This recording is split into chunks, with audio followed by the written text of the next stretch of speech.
Mysterious Affair at Styles by Agatha Christie. Read by Bull McKenna.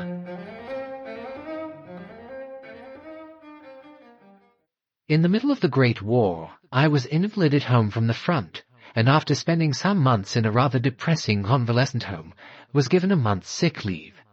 Having no near relations or friends, I was trying to make up my mind what to do when I ran across John Cavendish. As a boy, I'd often stayed at Styles, his mother's place in Essex. We had a good yarn about old times, and it ended in his inviting me down to Styles to spend my leave there. "Mother will be delighted to see you again after all these years." "Your mother keeps well?" I asked. "Oh, yes." "I suppose you know that she's married again?" I'm afraid I showed my surprise rather plainly. Mrs. Cavendish, who'd married John's father when he was a widower with 2 sons, had been a handsome woman of middle age, as I remembered her. She certainly couldn't be a day less than 70 now. Their country place, Styles Court, had been purchased by Mr. Cavendish early in their married life. On dying, he left the place to her for her lifetime, as well as the larger part of his income, an arrangement that was distinctly unfair to his 2 sons, though their stepmother had always been most generous to them. Lawrence, the younger, had been a delicate youth. He'd qualified as a doctor, but early relinquished the profession and lived at home pursuing literary ambitions. John practiced for some time as a barrister, but had finally settled down to the more congenial life of a country squire. He'd married 2 years ago, and had taken his wife to live at Styles. John noticed my surprise at the news of his mother's remarriage. "Rotten little bounder, too," he said. "I can tell you, Hastings, it's making life jolly difficult for us. As for Evie, do you remember Evie?" "No." "Oh, I suppose she was after your time. She's mother's companion. Jack of all trades. A great sport, old Evie." "You were going to say—" "Oh, this fellow Inglethorpe. He turned up from nowhere on the pretext of being a second cousin or something of Evie's, though she didn't seem particularly keen to acknowledge the relationship. The fellow's an absolute outsider. He's got a great black beard and wears patent leather boots in all weathers. But Mother took to him at once and made him her secretary. You know how she's always running 100 societies." I nodded. "And you could have knocked us all down with a feather when 3 months ago she suddenly announced that she and Alfred were engaged. The fellow must be at least 20 years younger than she is. It's simply bare-faced fortune-hunting. But there you are." 3 days later, I descended from the train at Styles St. Mary. John Cavendish was waiting on the platform and piloted me out to the car. "I'm afraid you'll find it very quiet down here, Hastings," he said. "I drill with the volunteers twice a week. My wife works as a land girl. She's up at 5 every morning to milk, and keeps at it steadily until lunchtime." He glanced at his watch. "I wonder if we've time to pick up Cynthia." No. She'll have started from the hospital by now." "Cynthia? That's not your wife?" "No. Cynthia's a protégée of my mother's, the daughter of an old school friend. She was left an orphan and penniless. Mother came to the rescue, and Cynthia's been with us nearly 2 years now. She works in the hospital at Tadminster." As we drew up in front of the fine old house, a lady in a tweed skirt who was bending over a flower bed straightened herself. "Hello, Evie," said John. "Here's our wounded hero, Mr. Hastings. Miss Howard." Miss Howard shook hands with a hearty, almost painful grip. She was a pleasant-looking woman of about 40, with a deep voice and large, sensible, square body. "Weeds grow like a house afire. Can't keep up with them. She'll press you in." "I'd be only too delighted to make myself useful," I said. Miss Howard led the way round to where tea was spread under the shade of a large sycamore. A figure rose from one of the basket chairs. "My wife," said John. "Mr. Hastings." I shall never forget my first sight of Mary Cavendish, nor the vivid sense of slumbering fire in those wonderful tawny eyes of hers. She greeted me with a few words of pleasant welcome. As I sank into a basket chair, feeling distinctly glad that I'd accepted John's invitation, a well-remembered voice floated through the open French window. "Then you'll write to the Princess, Alfred?" There was a murmur of a man's voice, and then Mrs. Inglethorpe's voice rose in reply. "Yes, certainly. After tea will do quite well. You're so thoughtful, Alfred, dear." The French window swung open, and a handsome, white-haired old lady stepped onto the lawn. A man followed her. Mrs. Inglethorpe greeted me with effusion. "Delightful to see you again, Mr. Hastings, after all these years.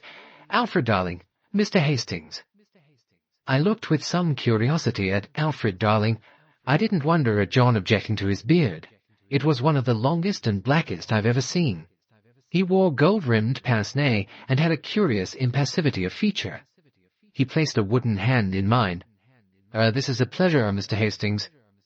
As Mrs. Inglethorpe turned to give some instructions about letters to Evelyn Howard, her husband continued, Is soldiering your regular profession, Mr. Hastings? No, before the war I was in Lloyd's. And you'll return there after it's over?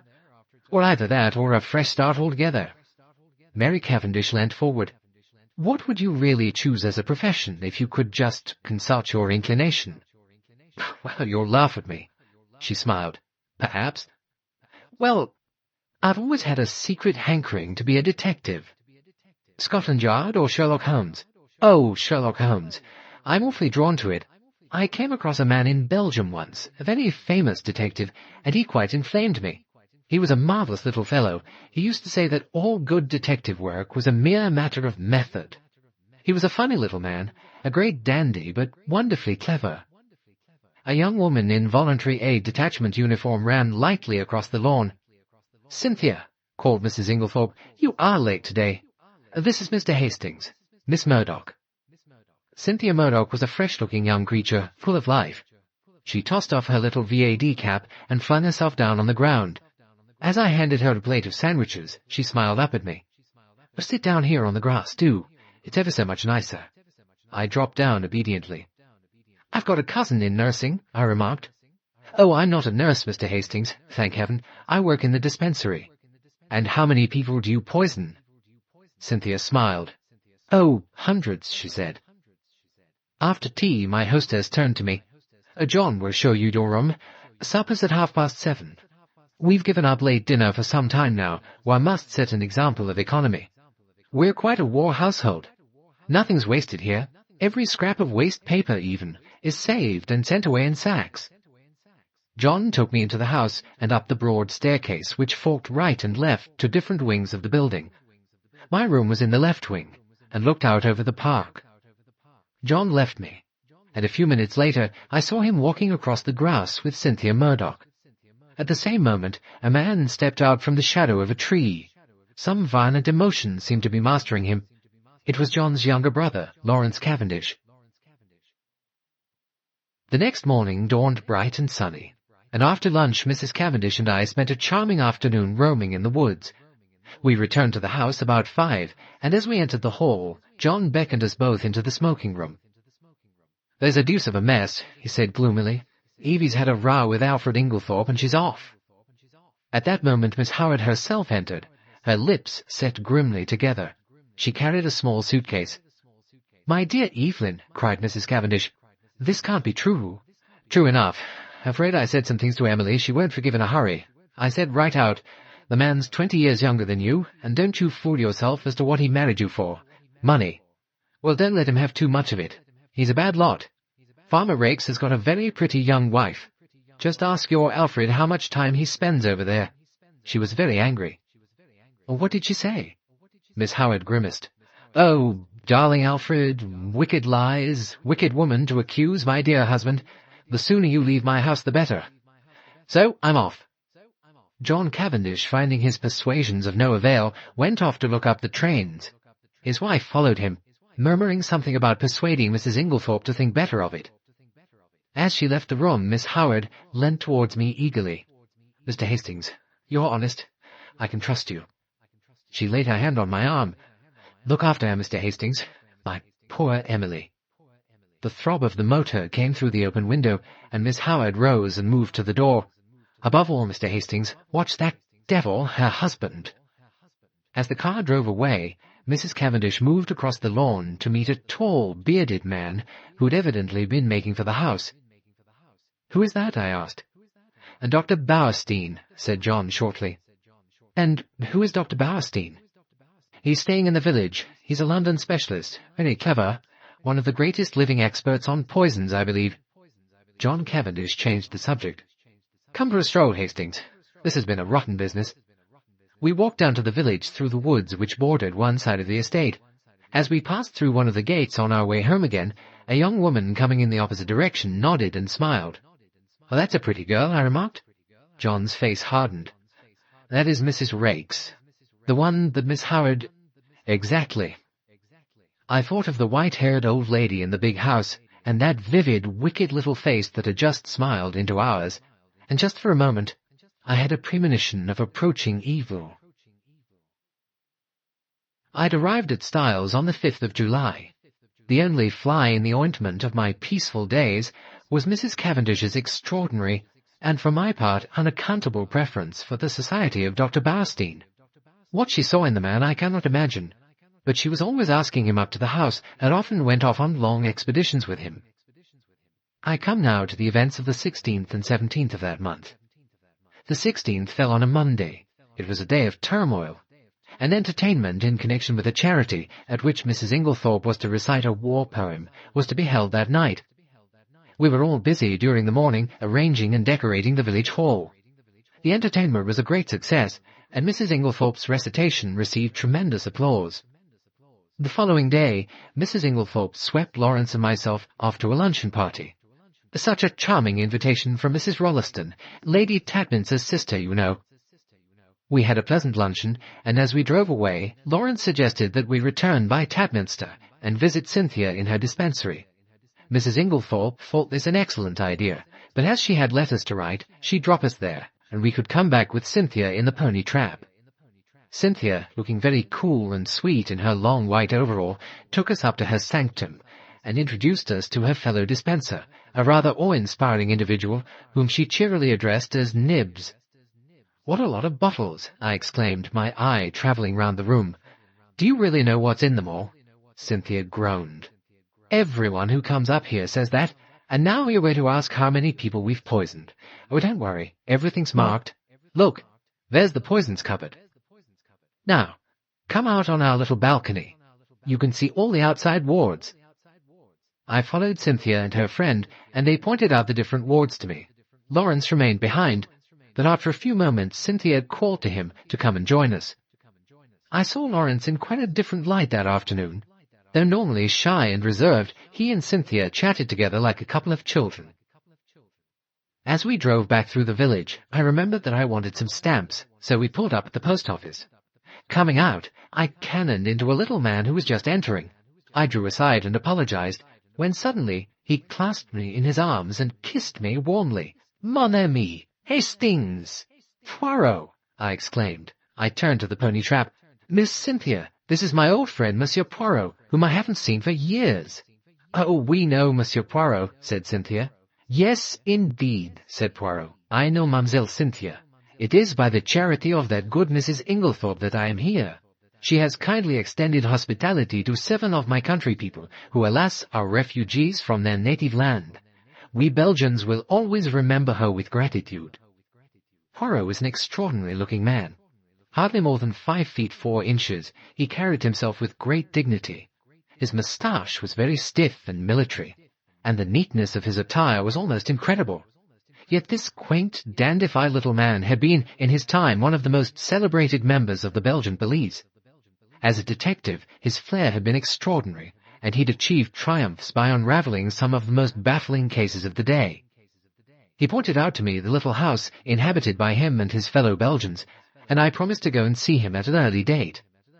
Then he raised his hat with a flourish to Cynthia, and we drove away. As we entered the hall, Mrs. Inglethorpe came out of her boudoir, looking flushed and upset. Catching sight of Dorcas, the parlour-maid, she called to her to bring her some stamps, as she needed them for letters she was writing. "Yes'm," said the old servant. "And have you lighted the fire in my room as I told you?" "Yes, ma'am." As she went back into her boudoir, Lawrence turned on his heel and went out of the house. I suggested a quick game of tennis before supper. Cynthia agreed, and I ran upstairs to fetch my racket. Mrs. Cavendish was coming down the stairs. She, too, was looking odd and disturbed. "Where is Mrs. Inglethorpe?" she asked. "In the boudoir, writing letters." Mrs. Cavendish seemed to nerve herself, and went rapidly past me down the stairs, across the hall to the boudoir, the door of which she shut behind her. As I ran out to the tennis court a few moments later, I had to pass the open boudoir window, and was unable to help overhearing Mary Cavendish saying, "Then you won't show it to me?"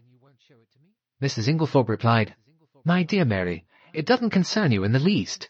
To which Mary Cavendish responded bitterly, "I might have known you'd shield him." Cynthia was waiting for me. "I say, there's been the most awful row. I've got it all out of Dorcas." "What kind of row?" "Between Aunt Emily and him. I do hope she's found him out at last." "Was Dorcas there, then?" "Well, of course not. She happened to be near the door. It was a real old bust-up. I do wish I knew what it was all about. I thought of Mrs. Raikes and Evelyn Howard's warning, but wisely decided to hold my peace."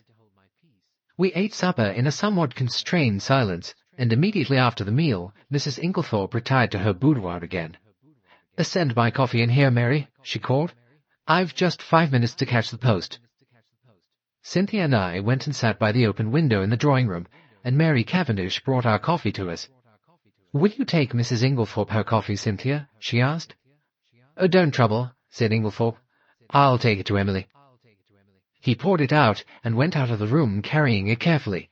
Lawrence followed him, and Mrs. Cavendish sat down by us.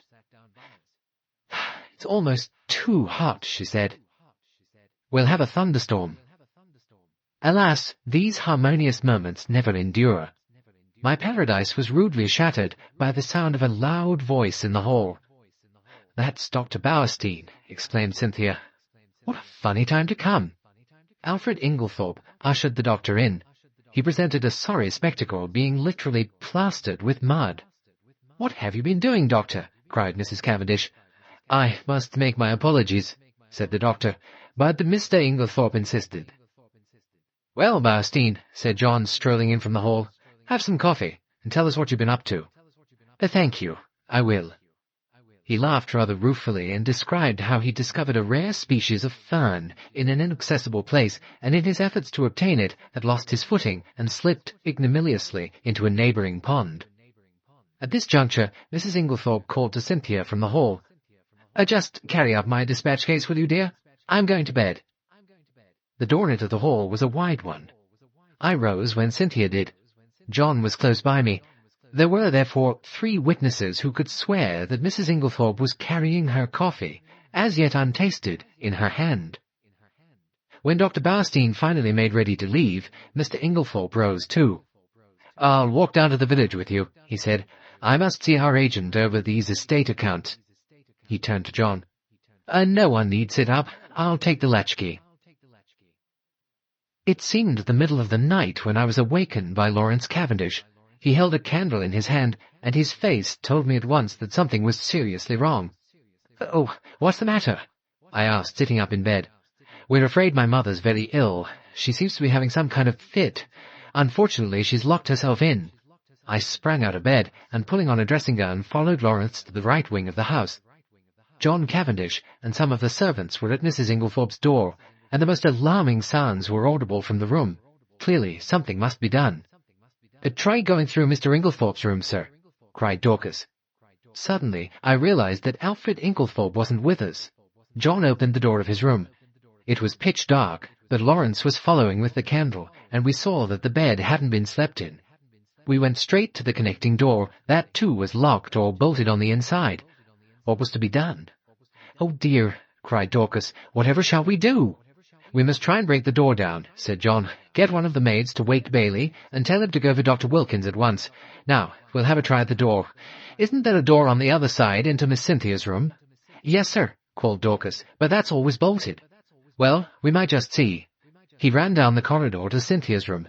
Mary Cavendish was there, shaking the girl, who must have been an unusually sound sleeper. In a moment or two he was back. "No good. Mary tried the door. It's bolted too. We must break in." We strained and heaved together, and at last, with a resounding crash, it was burst open. We stumbled in. Mrs. Inglethorpe was lying on the bed, agitated by violent convulsions, in one of which she must have overturned the table beside her. As we entered, however, her limbs relaxed, and she fell back upon the pillows. John strode across and lit the gas. He sent one of the housemaids downstairs for brandy. Then he went across to his mother, whilst I unbolted the door that gave on the corridor. I turned to Lawrence. Never have I seen such a ghastly look. He was white as chalk. The candle he held in his shaking hand was sputtering onto the carpet, and his eyes stared fixedly over my head at a point on the further wall. I followed the direction of his eyes, but could see nothing unusual. The feebly flickering ashes in the grate and the row of prim ornaments on the mantelpiece were surely harmless enough. The violence of Mrs. Inglethorpe's attack seemed to be passing. "Better now. Very sudden. It's too bit of me. To lock myself in." A shadow fell on the bed. Looking up, I saw Mary Cavendish near the door with her arm around Cynthia, who looked utterly dazed. "Poor Cynthia's quite frightened," said Mrs. Cavendish. She herself, I noticed, was dressed in her white land smock. It must be later than I thought. I saw that the clock on the mantelpiece pointed to close upon 5.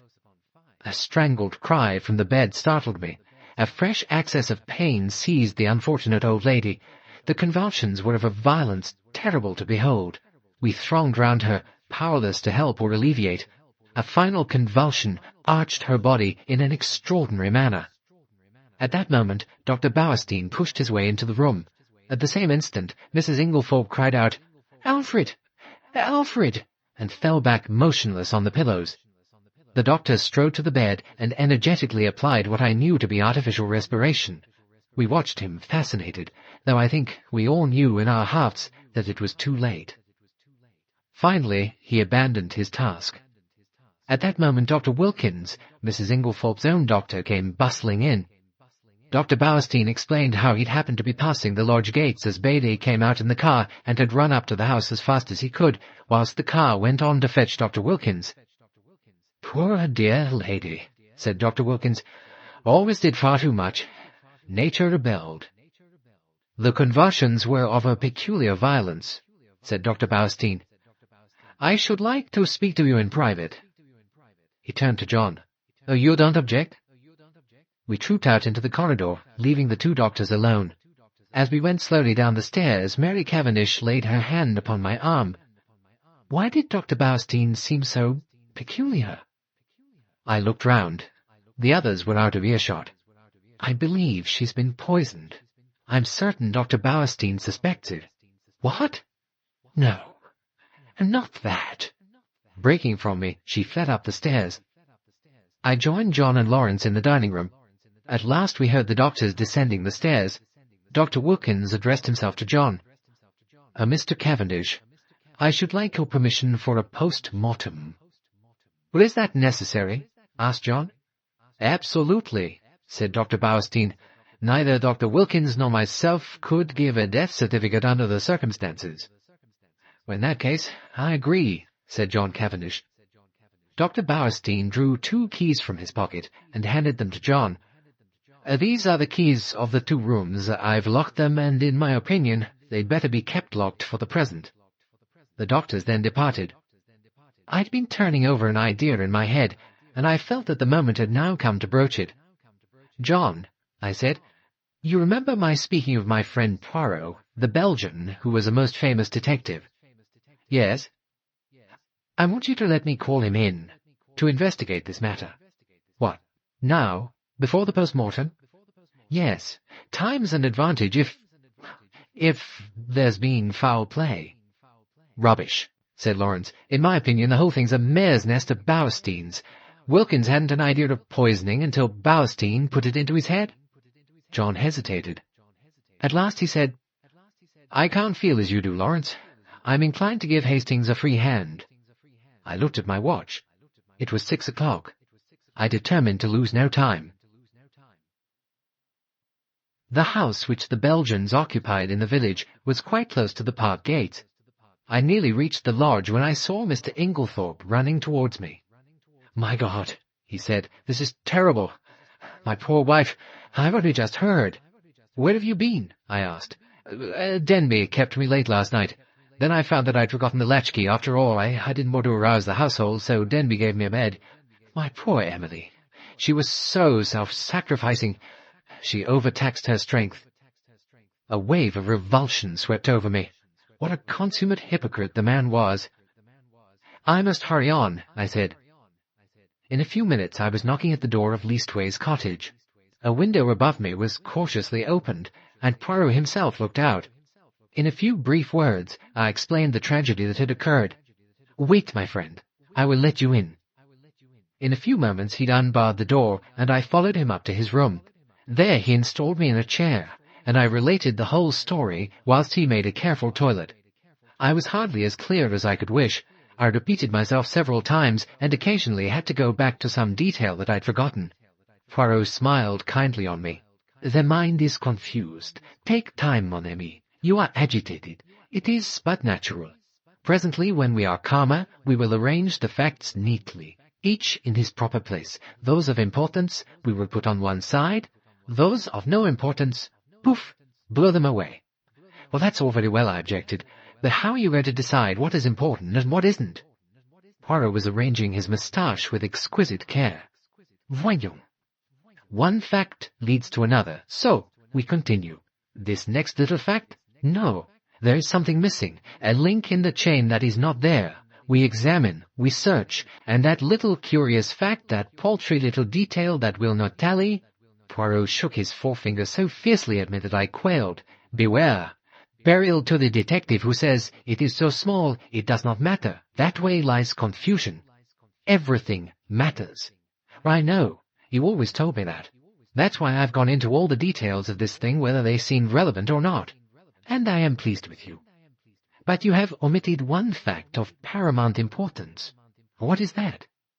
"You have not told me if Mrs. Inglethorpe ate well last night." I stared at him. Surely the war had affected the little man's brain. "I don't remember," I said. "And anyway, I don't see—" "You do not see. But it is of the first importance." "Well, I can't see why," I said, rather nettled. "As far as I can remember, she didn't eat much. She was upset." Said Poirot. He opened a drawer and took out a small dispatch case. "Now I am ready. We will proceed to the chateau." We hurried up the village and turned in at the lodge gates. "Poirot," I said, "I wish you'd tell me why you wanted to know if Mrs. Inglethorpe ate well last night. I can't see how it has anything to do with the matter." "I do not mind telling you, though, as you know, it is not my habit to explain until the end is reached. The circumstances suggest that Mrs. Inglethorpe died of strychnine poisoning, and the contention is that it was administered in her coffee." "Yes?" "What time was the coffee served?" "About 8 o'clock. "Well, strychnine is a fairly rapid poison. Its effects would be felt probably in about an hour. Yet in Mrs. Inglethorpe's case, the symptoms do not manifest themselves until 5 o'clock the next morning. 9 hours. A heavy meal taken at about the same time as the poison might retard its effects, though hardly to that extent. But according to you, she ate very little supper. Now, that is a curious circumstance, my friend. Something may arise at the autopsy to explain it. In the meantime, remember it." When we reached the house, we went up together to the room of the tragedy. Poirot locked the door on the inside. He put down his little case on the round table by the window, but the top being loose, it tilted up and precipitated the case to the floor. "Ah, my friend," said Poirot, "one may live in a big house and yet have no comfort." After which piece of moralizing, he proceeded to a minute inspection of the room. A small purple dispatch case on the writing table, with a key in the lock, engaged his attention for some time. Next he examined the framework of the door we'd broken in, assuring himself that the bolt had really been shot. Then he went to the door opposite, leading into Cynthia's room. That door was also bolted. However, he went to the length of unbolting it and opening and shutting it several times. Suddenly, something in the bolt itself seemed to rivet his attention. Then, whipping out a pair of small forceps from his case, he drew out some minute particle, which he carefully sealed in a tiny envelope. On the chest of drawers there was a tray with a spirit lamp and a small saucepan on it. A small quantity of dark fluid remained in the saucepan, and an empty cup and saucer that had been drunk out of stood near it. Poirot dipped his finger into the liquid and tasted it gingerly. He made a grimace. "Cocoa, with, I think, rum in it." He passed on to the debris on the floor, where the table by the bed had been overturned. A reading lamp, some books, matches, a bunch of keys, and the crushed fragments of a coffee cup lay scattered about. "Ah, this is curious," said Poirot. "Observe the lamp. The chimney is broken in 2 places, but see, the coffee cup is smashed to powder." He rose from his knees and walked slowly across to the mantelpiece, where he stood abstractedly fingering the ornaments and straightening them, a trick of his when he was agitated. "Mon ami," he said, turning to me, "somebody stepped on that cup, grinding it to powder, and the reason they did so was either because it contained strychnine, or, which is far more serious, because it did not." I made no reply. I knew it was no good asking him to explain. He went on with his investigations. He picked up the bunch of keys from the floor and selected one, very bright and shining, which he tried in the dispatch case lock. It fitted, and he opened the box, but after a moment he relocked it and slipped the bunch of keys, as well as the key that had originally stood in the lock, into his pocket. I have no authority to go through these papers, but it should be done, at once. Crossing to the left-hand window, a stain, hardly visible on the dark brown carpet, seemed to interest him particularly. He went down on his knees, examining it minutely, even going so far as to smell it.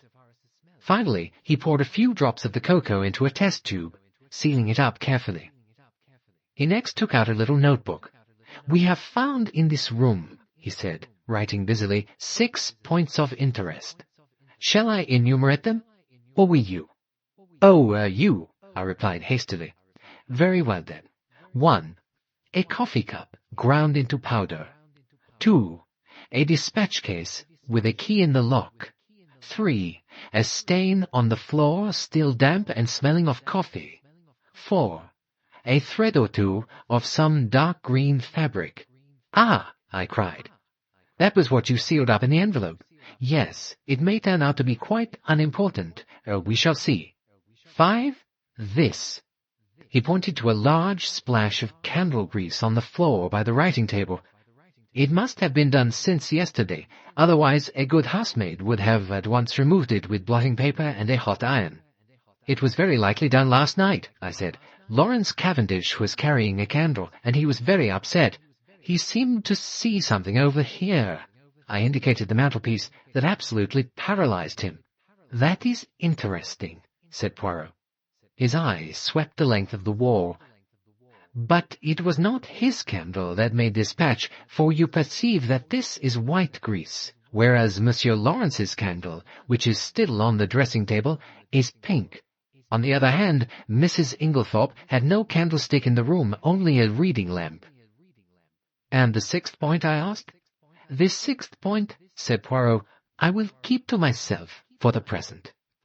He looked quickly round the room. "There is nothing more to be done here, I think, unless—" He stared earnestly at the dead ashes in the grate. "By chance, there might be— let us see." On hands and knees he began to sort the ashes into the fender, handling them with the greatest caution. Suddenly he said, "The forceps, Hastings." I quickly handed them to him, and with skill he extracted a small piece of half-charred paper. "There, mon ami. What do you think of that?" I scrutinized the fragment. It was unusually thick, quite unlike ordinary notepaper. Suddenly an idea struck me. "This is part of a will." "Exactly. I expected it. Now, my friend, we will go. I should like to ask a few questions of the parlour-maid, Dorcas, is it not?"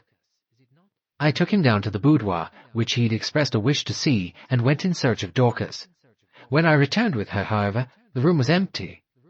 "Poirot," I cried, "where are you?" "I am here, my friend." He'd stepped outside the French window and was standing apparently lost in admiration before the various shaped flower beds.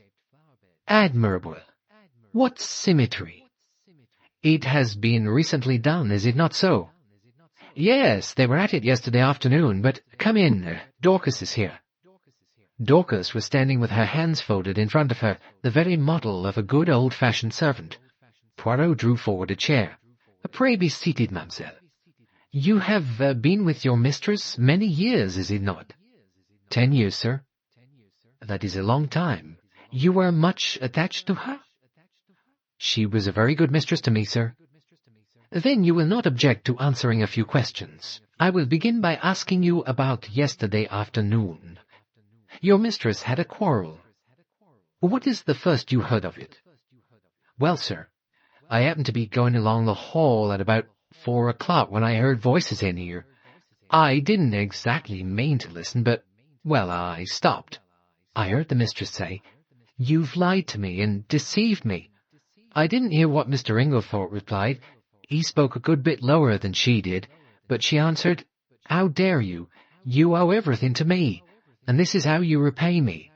By bringing disgrace upon our name." Again, I didn't hear what he said, but she went on, "Nothing you can say will make any difference. I see my duty clearly. You needn't think that any fear of publicity or scandal between husband and wife will deter me." Then I thought I heard them coming out, so I went off quickly. "You are sure it was Mr. Inglethorpe's voice that you heard?" "Oh, yes, sir." "Who else could it be?" "What happened next?" "At 5 o'clock, Mrs. Inglethorpe rang and told me to bring her a cup of tea. She was looking dreadful, so white and upset. 'Dorcas,' she says, 'I've had a great shock.' 'I'm sorry for that, mum,' I says. 'You'll feel better after a nice cup of tea.' She had something in her hand with writing on it, and she kept staring at it. She said to herself, 'These few words and everything's changed.' And she says to me, 'Never trust a man, Dorcas. They're not worth it.' I hurried off and got her a good strong cup of tea. 'I don't know what to do,' she says. 'Scandal between husband and wife is a dreadful thing, Dorcas.' Mrs. Cavendish came in just then, so she didn't say any more. She still had the letter, or whatever it was, in her hand." "Yes, sir." "What would she be likely to do with it afterwards?" "I expect she'd lock it up in that purple case of hers. It's where she kept important papers." "When did she lose the key of it?" "Oh, she missed it yesterday at lunchtime, sir, and told me to look carefully for it. She was very much put out about it." "But she had a duplicate?" "Oh, yes, sir." Dorcas was looking very curiously at him, and to tell the truth, so was I. What was all this about a lost key? Poirot smiled. "And never mind, Dorcas. It is my business to know things. Is this the key that was lost?" He drew from his pocket the key that he'd found in the lock of the dispatch case upstairs. "That's it, sir. Right enough." "But where did you find it?" "I looked everywhere for it." "Ah, but you see, it was not in the same place yesterday as it was today. Now, to pass on to another subject. Had your mistress a dark green dress in her wardrobe?" "No, sir." "Has anyone else in the house got a dark green dress?" Dorcas reflected. "Not that I know of, sir." "We will pass on. Did your mistress take a sleeping powder last night?" "Oh, no, sir. The box was empty. She took the last one 2 days ago, and she didn't have any more made up." "When Mr. Hastings and Mr. Lawrence came in yesterday evening, they found your mistress writing letters. Can you give me any idea to whom they were addressed?" "Well, I'm afraid not, sir. I was out in the evening. Perhaps Annie could tell you." "What time did you go out?" "About 6 o'clock, sir." "Thank you, Dorcas. Now, will you send Annie to me?" As Dorcas left the room, I said, "How did you know that Mrs. Inglethorpe took sleeping powders? And about the lost key and the duplicate?" "One thing at a time. As to the sleeping powders," he suddenly produced a small cardboard box, such as chemists use for powders. "I found it in the washstand drawer in Mrs. Inglethorpe's bedroom. It was number 6 of my catalogue. Do you notice it has no chemist's name on it?" "To be sure," I said. "That's odd." "The explanation is quite simple," said Poirot. An audible creaking proclaimed the approach of Annie, a fine, strapping girl who was evidently labouring under intense excitement. Poirot came to the point at once. "I sent for you, Annie, because I thought you might be able to tell me something about the letters Mrs. Inglethorpe wrote last night. How many were there, and can you tell me any of the names and addresses?" Annie considered. There were 4, sir. One was to Miss Howard, one to Mr. Wells, the lawyer, the other two... one was to Ross's, the caterers in Tadminster, the other one... I don't remember." "It does not matter," said Poirot. "Now, I want to ask you about the saucepan in Mrs. Inglethorpe's room with some cocoa in it. Did she have that every night?" "Yes, sir. It was put in her room every evening, and she warmed it up in the night whenever she fancied it." "Who took it to her room?"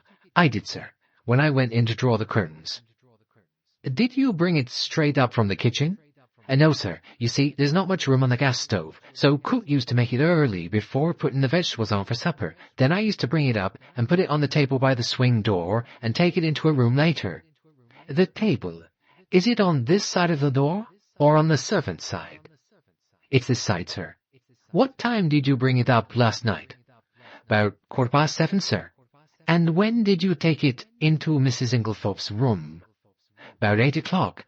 Mrs. Inglethorpe came up to bed before I'd finished. Then between 7:15 and 8 o'clock, the cocoa was standing on the table in the left wing. Yes, sir. Annie's face had been growing red. And if there was salt on the tray, sir, it wasn't me. I never took salt near it. What makes you think there was salt on it? Asked Poirot. When I came to take the tray into the mistress's room, I saw it at once. I suppose I ought to have taken it down again and asked cook to make some fresh, but I was in a hurry because Dorcas is out, and I thought maybe the cocoa was all right, and the salt had only gone on the tray, so I dusted it off with my apron. I had the utmost difficulty in controlling my excitement. How Annie would have gaped if she'd realized that her salt was strychnine, one of the most deadly poisons known to mankind. I marveled at Poirot's calm. I awaited his next question with impatience, but it disappointed me. When you went into Mrs. Inglethorpe's room, was the door leading into Miss Cynthia's room bolted? Oh, yes, sir. It always was. Yeah. That is all I want to know. Thank you very much. As Annie took herself creakingly out of the room, my pent-up excitement burst forth. Poirot, I congratulate you. This is a great discovery. What is a great discovery? Why, that it was the cocoa and not the coffee that was poisoned. That explains everything. Of course it didn't take effect until the early morning, since the cocoa was only drunk in the middle of the night. So you think, Hastings, that the cocoa contained strychnine? Of course. That salt on the tray, what else could it have been? It might, said Poirot, have been salt. Before joining the others for breakfast, Poirot and I went together to the drawing-room, where the coffee cups and tray remained as we'd left them. Poirot made me recapitulate the scene of the night before, counted the 5 cups, and with infinite care took a drop or two from the grounds in each, tasting them before sealing them up in separate test tubes. Under the circumstances, we were naturally not a cheerful party at breakfast. There were, however, no red eyes, no signs of secretly indulged grief. I felt that Dorcas was the one most affected by the personal side of the tragedy. I pass over Alfred Inglethorpe, who acted the bereaved widower in a manner I felt disgusting in its hypocrisy.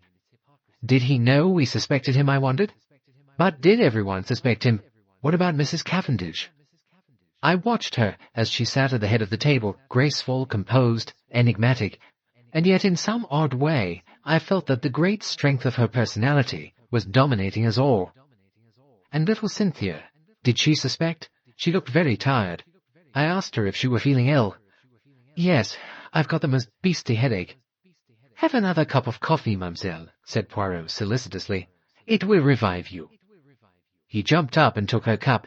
No sugar, thank you, said Cynthia. I never take it in coffee. Sacré, murmured Poirot to himself as he brought back the replenished cup. Only I heard him, and glancing up, I saw his suppressed excitement. He'd heard or seen something that had affected him strongly. But what was it? In another moment the door opened and Dorcas appeared. Mr. Wells to see you, sir, she said to John. Show him into my study. He turned to us. My mother's lawyer, he explained. He's also the coroner. Perhaps you'd like to come with me. Poirot and I followed him into his study, and he closed the door behind us. Mr. Wells was a pleasant man of middle age. John introduced us and explained the reason for our presence. I wish I could have spared you the pain and publicity of an inquest, said Mr. Wells, but of course it's quite unavoidable in the absence of a doctor's certificate. I need not tell you, my dear Cavendish, how distressed I am at this most tragic affair. Can you give us no help in solving it, monsieur? Interposed Poirot. I? Yes, we heard that Mrs. Inglethorpe wrote to you last night. You should have received a letter this morning. I did, but it merely asks me to call upon her this morning. Mr. Wells, said Poirot, there is one thing I should like to ask you. That is, if it is not against professional etiquette. In the event of Mrs. Inglethorpe's death, who would inherit her money? The lawyer hesitated a moment. "Oh, well, it will be public property very soon. By her last will, dated August of last year, she gave her entire fortune to her stepson, Mr. John Cavendish." Poirot nodded. "But I am right in saying, am I not, that by your English law that will was automatically revoked when Mrs. Inglethorpe remarried?" Mr. Wells bowed his head. "As I was about to proceed, Monsieur Poirot, that document is now null and void." "One more question, Mr. Wells. You say her last will. Had Mrs. Inglethorpe then made several former wills?" "On an average, she made a new will at least once a year," said Mr. Wells. "She was given to changing her mind. It's quite possible that there may be a later will than the one in my possession." "There is a later will," said Poirot. "What?" John and the lawyer looked at him startled. "Or rather," pursued my friend imperturbably, "there was one." "What do you mean, there was one? Where is it now?" "Burnt." Poirot took out the charred fragment we'd found in the grate in Mrs. Inglethorpe's room and handed it to the lawyer, with a brief explanation of when and where he'd found it. "But possibly this is an old will," said Mr. Wells. "I do not think so. I am almost certain that it was made no earlier than yesterday afternoon." Poirot turned to John. "If you will send for your gardener, I will prove it to you." John rang, and when Dorcas appeared, he told her to send for Manning. We waited in a tense silence, and eventually the gardener came hesitatingly through the French window. "Manning," said John, "this gentleman will put some questions to you which I want you to answer." "Yes, sir," mumbled the gardener. Poirot stepped forward briskly. "You were planting a bed of begonias round by the south side of the house yesterday afternoon, were you not, Manning?" "Yes, sir." "Me and Willem." "And Mrs. Inglethorpe came to the window and called you?" "Yes, sir." "She made us come right in and sign our names at the bottom of a long paper, under where she'd signed. First me, then Willem." "What did she do with it afterwards?" "Well, sir, she slipped it into a long envelope and put it inside a sort of purple box that was standing on the desk." "Thank you, Manning," said Poirot. The gardener glanced at his master, who nodded, whereupon Manning backed cautiously out of the window. We all looked at each other. "What an extraordinary coincidence," murmured John. "My mother made a will on the very day of her death." "Are you so sure it is a coincidence?" said Mr. Wells. "Your mother, you tell me, had a violent quarrel with someone yesterday afternoon, following which she very suddenly makes a new will. She told no one of its provisions. This morning, no doubt, she'd have consulted me on the subject, but she had no chance. The will disappears, and she takes its secret with her to her grave.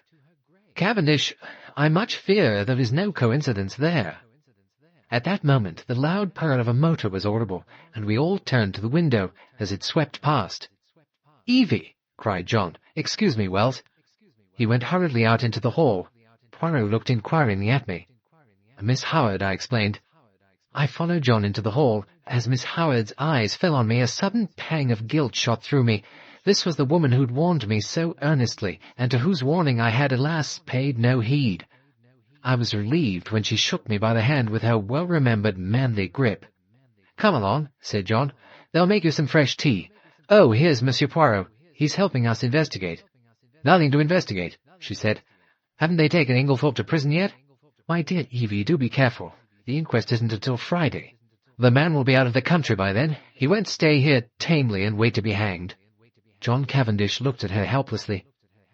"I know what it is," she accused. "You've been listening to the doctors. What do they know? Just enough to make 'em dangerous. I should know. My own father was a doctor. That Wilkins is about the greatest fool I've ever seen. You find out how Inglethorpe did it. He's a crafty beggar." It occurred to me very forcibly at that moment that to harbour Miss Howard and Alfred Inglethorpe under the same roof was likely to prove a Herculean task. For the moment, John sought refuge in retreat and left the room. As Dorcas brought in fresh tea, Poirot came over and sat down facing Miss Howard. "Mademoiselle, I want to ask you something." "Ask away," said the lady. "I want to be able to count upon your help." "I'll help you to hang Alfred with pleasure," she replied. "Believe me, Miss Howard," said Poirot, "if Mr. Inglethorpe is the criminal, he shall not escape me. But I must ask you to trust me. Your help may be very valuable to me, and I will tell you why. Because in all this house of mourning, yours are the only eyes that have wept." Miss Howard blinked. "If you mean that I was fond of her, yes, I was. I watched over her, I guarded her from the lot of them. And then a glib-tongued scoundrel comes along and, pooh, all my years of devotion go for nothing." John stuck his head in at this juncture and invited Poirot and me to come up to Mrs. Inglethorpe's room, since he and Mr. Wells had finished looking through the desk in the boudoir. As we reached the door of the locked room, I said, "You've got the key still, haven't you, Poirot?" Taking the keys, John unlocked it, and we all passed in. The lawyer went straight to the desk. "My mother kept most of her important papers in this dispatch case, I believe," said John. Poirot drew out the small bunch of keys. "Permit me. I locked it out of precaution this morning." "But it's not locked now," said John. "See." He lifted the lid. "Mille tonnerres!" cried Poirot. "And I have both the keys in my pocket." He flung himself upon the case. "This lock has been forced." "But who forced it? Why should they? When? The door was locked." Poirot answered almost mechanically. "Who and why? Ah, if only I knew. When? Since I was here an hour ago. As to the door being locked, it is a very ordinary lock. Probably any other of the door keys in this passage would fit it." We stared at one another blankly. Poirot had walked over to the mantelpiece. He was outwardly calm, but I noticed his hands, which from long force of habit were mechanically straightening the spill vases on the mantelpiece, were shaking violently. "It was like this," he said at last. "There was something in that case, some piece of evidence to connect the murderer with the crime. It was vital to him that it should be destroyed before it was discovered. Therefore he took the great risk of coming in here. Finding the case locked, he was obliged to force it, thus betraying his presence, and I have behaved like an imbecile. I should never have left that case here. I should have carried it away with me. Ah, triple pig! And now it is gone. It is destroyed. But is it destroyed? Is there not yet a chance? We must leave no stone unturned."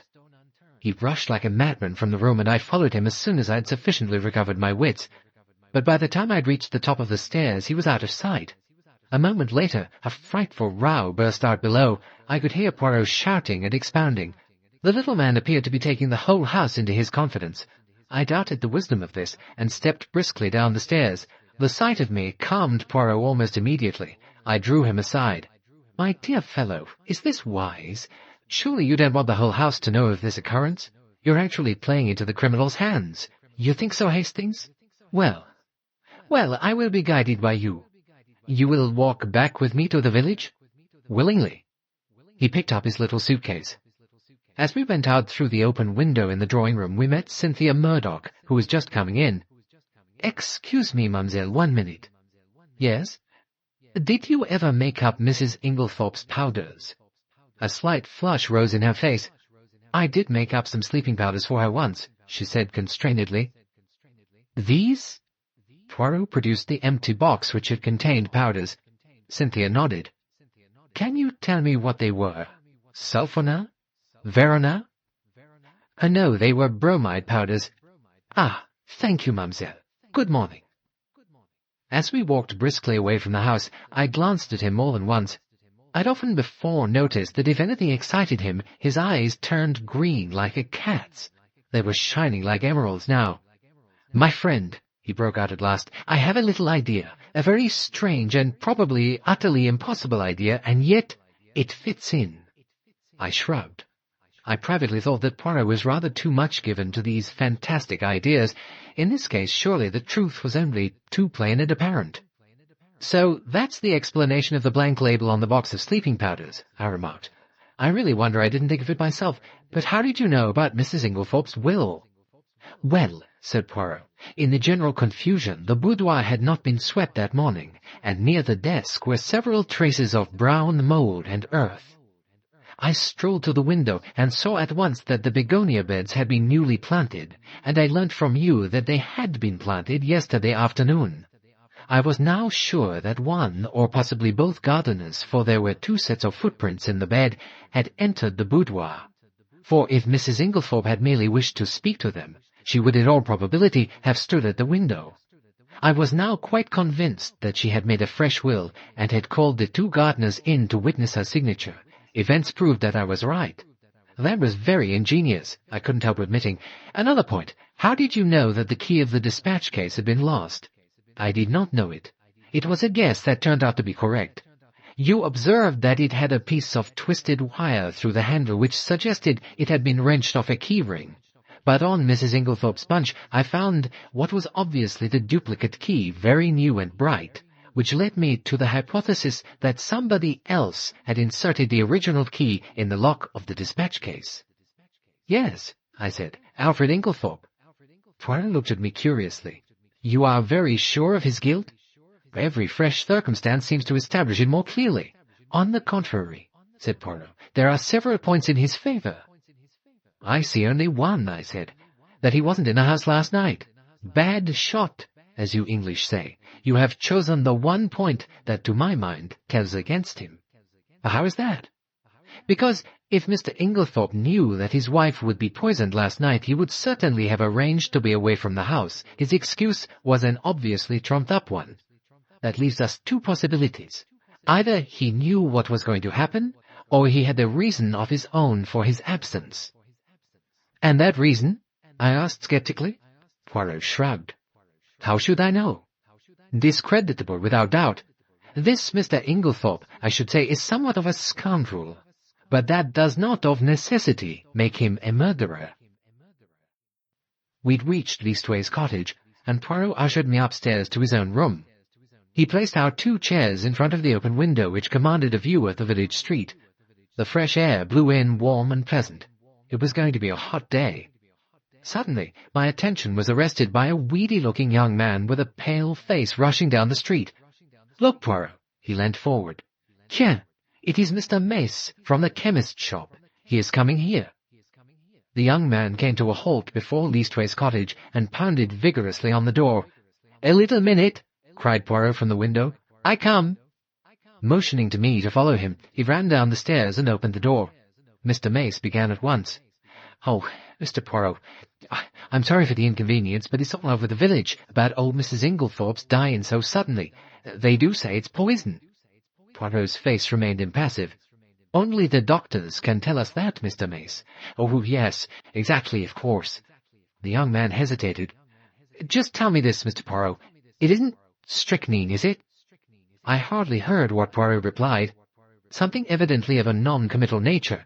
The young man departed, and as he closed the door, Poirot's eyes met mine.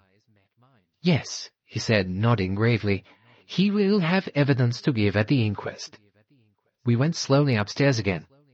I was opening my lips when Poirot stopped me with a gesture. Not now, mon ami. I have need of reflection. For about 10 minutes he sat in dead silence, and all the time his eyes grew steadily greener. At last he heaved a deep sigh. It is well. Now all is arranged and classified. The case is not clear yet, no, but there are two facts of significance. And what are they? The first is the state of the weather yesterday. But it was a glorious day, I said. Poirot, you're pulling my leg. Not at all. The thermometer registered 80 degrees in the shade. Do not forget that, my friend. It is the key to the whole riddle. And the second point? The important fact that Monsieur Inglethorpe wears very peculiar clothes, has a black beard, and uses glasses. Poirot, I can't believe you're serious. I am absolutely serious, my friend. And supposing the coroner's jury returns a verdict of wilful murder against Alfred Inglethorpe, I said. I should not allow it. I looked at the extraordinary little man, divided between annoyance and amusement. He was so tremendously sure of himself. He got up and laid his hand on my shoulder. Tears came into his eyes. In all this, you see, I think of poor Mrs. Inglethorpe who is dead. She was not extravagantly loved, no, but she was very good to us Belgians. I owe her a debt. I endeavoured to interrupt, but Poirot swept on. Let me tell you this, Hastings. She would never forgive me if I let Alfred Inglethorpe, her husband, be arrested now, when a word from me could save him. In the interval before the inquest, Poirot was unfailing in his activity. I rather resented his not taking me into his confidence, and it occurred to me that he might have been making inquiries at Rake's farm. Finding him out when I called on Wednesday evening, I walked over to the farm, hoping to meet him, but there was no sign of him. As I walked away, I met an old fellow who leered at me. "You from the Hall?" "Yes, I'm looking for a friend of mine." "A little chap as waves his hands when he talks, one of them Belgies from the village?" "Yes," I said. "He's been here, then?" "Oh, aye, he's been here right enough, more'n once too." "Friend of yours, is he?" "Ah, you gentlemen from the Hall, you're a pretty lot." And he leered more jocosely than ever. "Why, do the gentlemen from the Hall come here often?" I asked, as carelessly as I could. He winked at me knowingly. "One does, mister. Naming no names, mind. And a very liberal gentleman, too." I walked on sharply.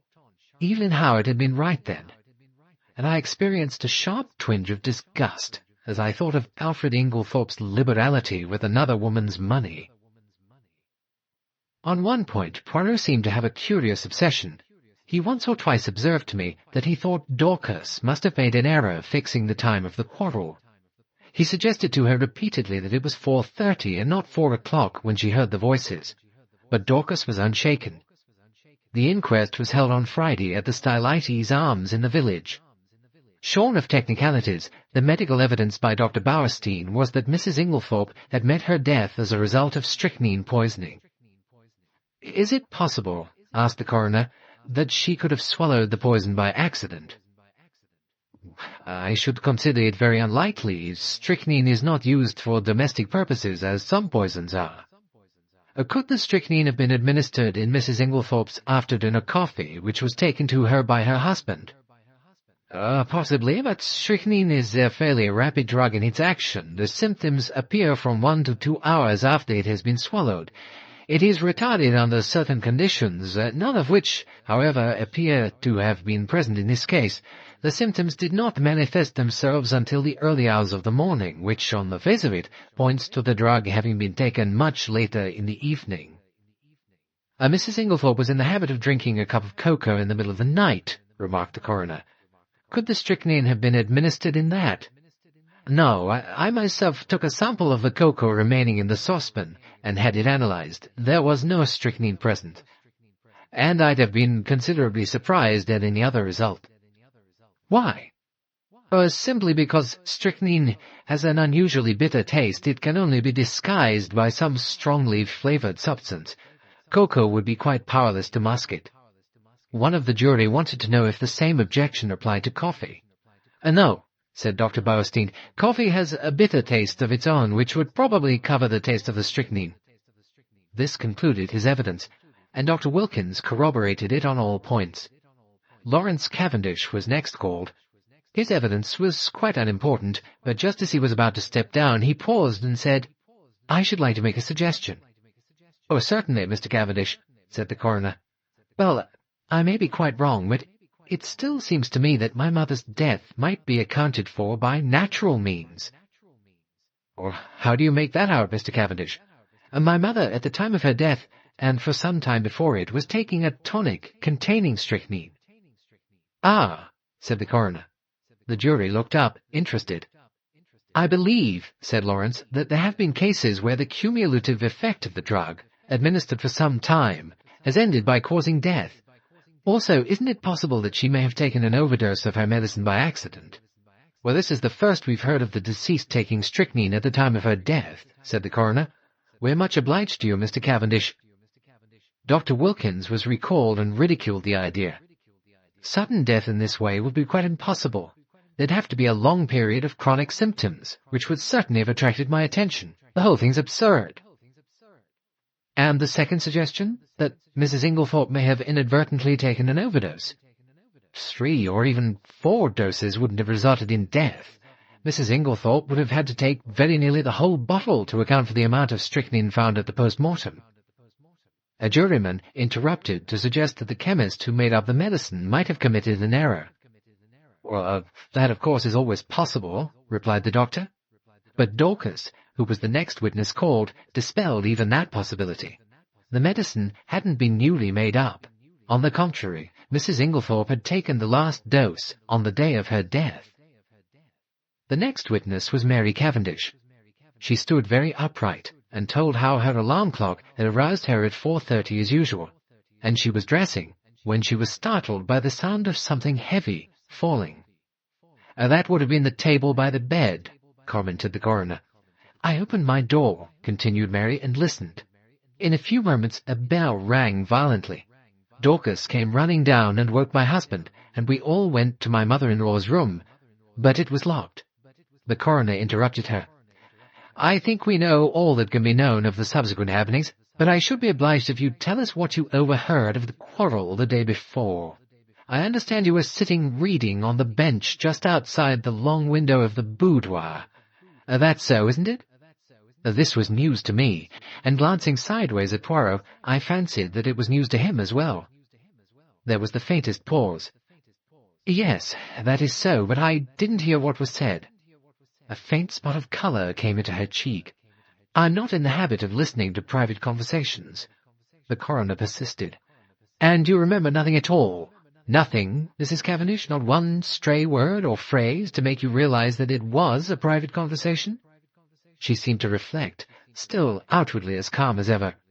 Yes, I remember Mrs. Inglethorpe said something. I don't remember exactly what. About causing scandal between husband and wife. Ah, that corresponds with what Dorcas heard. The coroner leaned back, satisfied. And that's all you can tell us? That's all. The examination was over, though I think the coroner suspected that Mary Cavendish could tell more if she chose.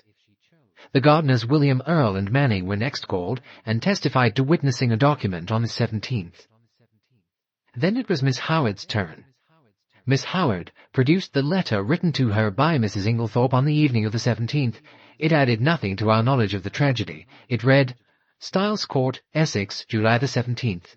My dear Evelyn, can we not bury the hatchet? I have found it hard to forgive the things you said against my husband, but I am an old woman, very fond of you. Yours affectionately, Emily Inglethorpe.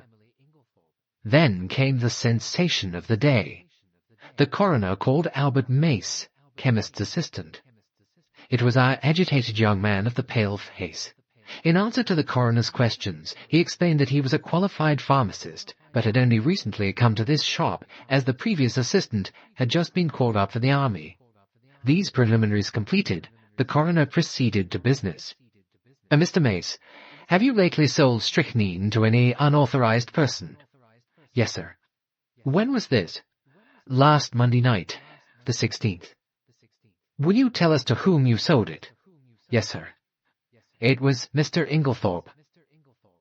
Every eye turned to where Alfred Inglethorpe was sitting, impassive and wooden. He started slightly as the damning words fell from the young man's lips, a remarkably well-acted expression of astonishment on his face.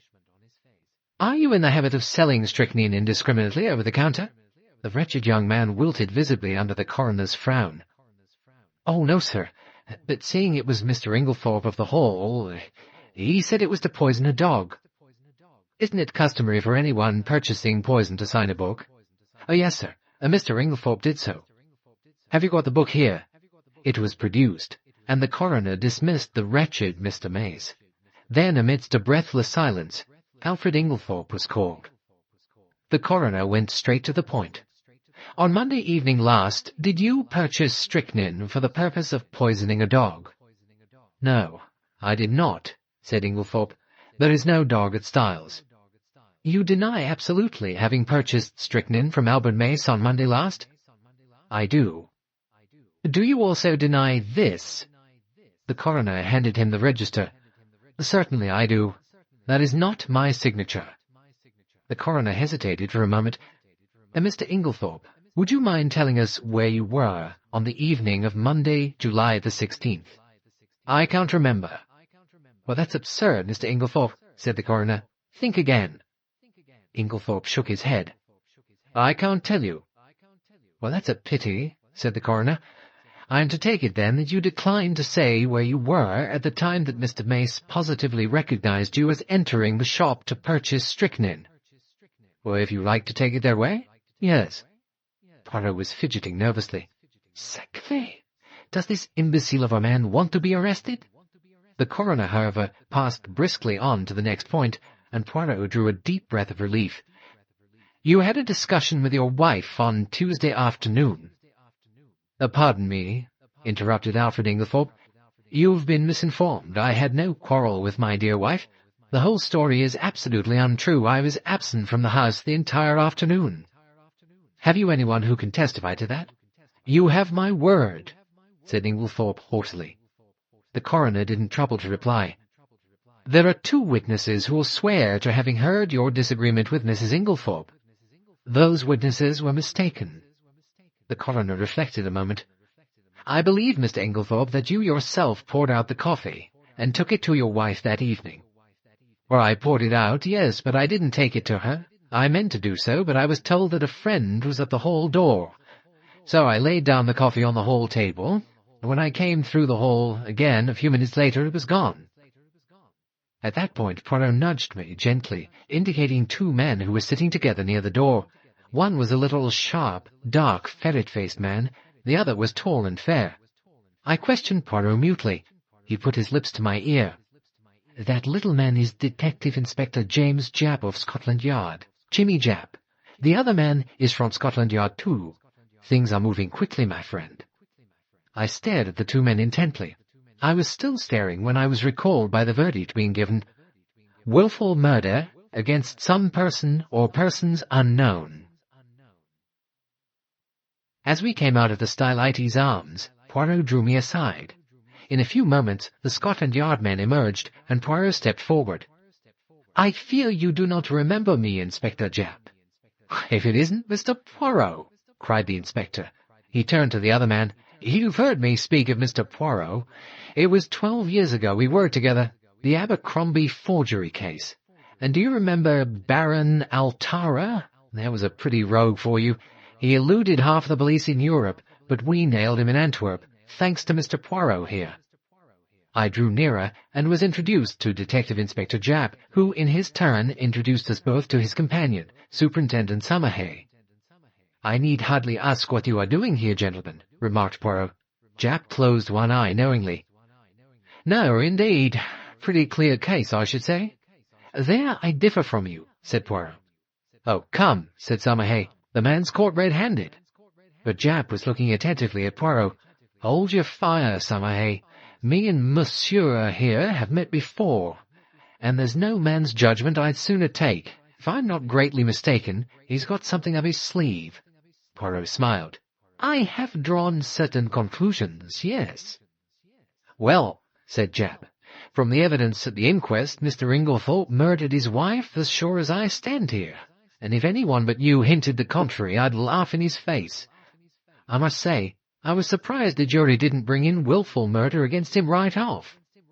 "Perhaps," suggested Poirot, "you have a warrant for his arrest in your pocket now." A kind of wooden shutter of officialdom came down over Japp's countenance. "Perhaps I have, perhaps I haven't." Poirot looked at him thoughtfully. "I will tell you this, monsieur. Arrest Mr. Inglethorpe, and the case against him will be dismissed at once. Comme ça." And he snapped his fingers. Japp's face grew grave, though Summerhay gave an incredulous snort. As for me, I was literally dumb with astonishment. "I daren't do it, Mr. Poirot," said Japp. "I'd take your word, but there's others over me who'll be asking what the devil I mean by it. Can't you give me a little more to go on?" Poirot reflected a moment. "Well then, my good Japp, you go at once to Styles?" "In about half an hour. We're seeing the coroner and the doctor first." "Good. Call for me in passing, the last house in the village. I will go with you. At Styles, Mr. Inglethorpe will give you, or if he refuses, as is probable, I will give you, such proofs that shall satisfy you that the case against him could not possibly be sustained. Is that a bargain?" "That's a bargain," said Japp. And the 2 detectives strode away, Summerhay with an incredulous grin on his face. "My dear Poirot," I said as we walked together to Leastways Cottage, "in spite of what I heard you say to the detectives, you surely still can't believe in the possibility of Alfred Inglethorpe's innocence. The evidence is so conclusive." "Yes, too conclusive." We turned in at the gate and proceeded up the now familiar stairs. The whole thing is cut and dried. No, my friend. This evidence has been very cleverly manufactured, so cleverly that it has defeated its own ends. Well, how do you make that out? Because so long as the evidence against Inglethorpe was vague and intangible, it was very hard to disprove. But in his anxiety, the criminal has drawn the net so closely that one cut will set him free. I was silent, and in a minute or two Poirot continued, "Here is a man, let us say, who determines to poison his wife. How does he set about it? He goes boldly to the village chemist's and purchases strychnine under his own name, with a trumped-up story about a dog which is bound to be proved absurd. He does not employ the poison that night. No, he waits until he has had a violent quarrel with her, of which the whole household is cognizant. He prepares no shadow of an alibi, yet he knows the chemist's assistant must necessarily come forward with the facts. Ah! Do not ask me to believe that any man could be so idiotic. Only a lunatic who wished to commit suicide by causing himself to be hanged would act so." "Still," I began, "I don't see—" "Neither do I see. I tell you, mon ami, it puzzles me. Me, Hercule Poirot. But if you believe him innocent, how do you explain his buying the strychnine?" "Very simply. He did not buy it." "But Mace recognized him." "I beg your pardon. He saw a man with a black beard, like Mr. Inglethorpe's, and wearing glasses, like Mr. Inglethorpe, and dressed in Mr. Inglethorpe's rather noticeable clothes. He could not recognize a man whom he had probably only seen in the distance, since you remember he himself had only been in the village a fortnight." "Well, it may be so," I said. "But if that was the case, why does Inglethorpe not say where he was at 6 o'clock on Monday evening?" "Ah, why indeed?" said Poirot. "If he were arrested, he probably would speak. But I do not want it to come to that. I must make him see the gravity of his position. There is, of course, something discreditable behind his silence. If he did not murder his wife, he is nevertheless a scoundrel, and he has something of his own to conceal quite apart from the murder." "Oh, what can it be?" I mused, won over to Poirot's views for the moment, although still retaining a faint conviction that the obvious deduction was the correct one. "Can you not guess?" asked Poirot, smiling. "Well, no. Can you?" "Oh, yes. But come, my friend," he said, changing the subject. "Apart from Mr. Inglethorpe, did none of the evidence strike you as peculiar?" My thoughts flew to Mary Cavendish, and I hedged. "In what way?" "Well, Mr. Lawrence Cavendish's suggestion, for instance, that his mother might have been poisoned accidentally by means of the tonic she was taking. That did not strike you as strange, huh?" "I can't say it did. It was quite a natural suggestion for a layman to make. But Monsieur Lawrence is not a layman. He studied medicine, and he had taken his degree." "Yes, that's true. I never thought of that." I was rather startled. "It is odd." "Then there is Mrs. Cavendish," continued Poirot. "That is another who is not telling all she knows. What do you make of her attitude?" "Well, I don't know what to make of it. It seems inconceivable that she should be shielding Alfred Inglethorpe, yet that's what it looks like." Poirot nodded reflectively.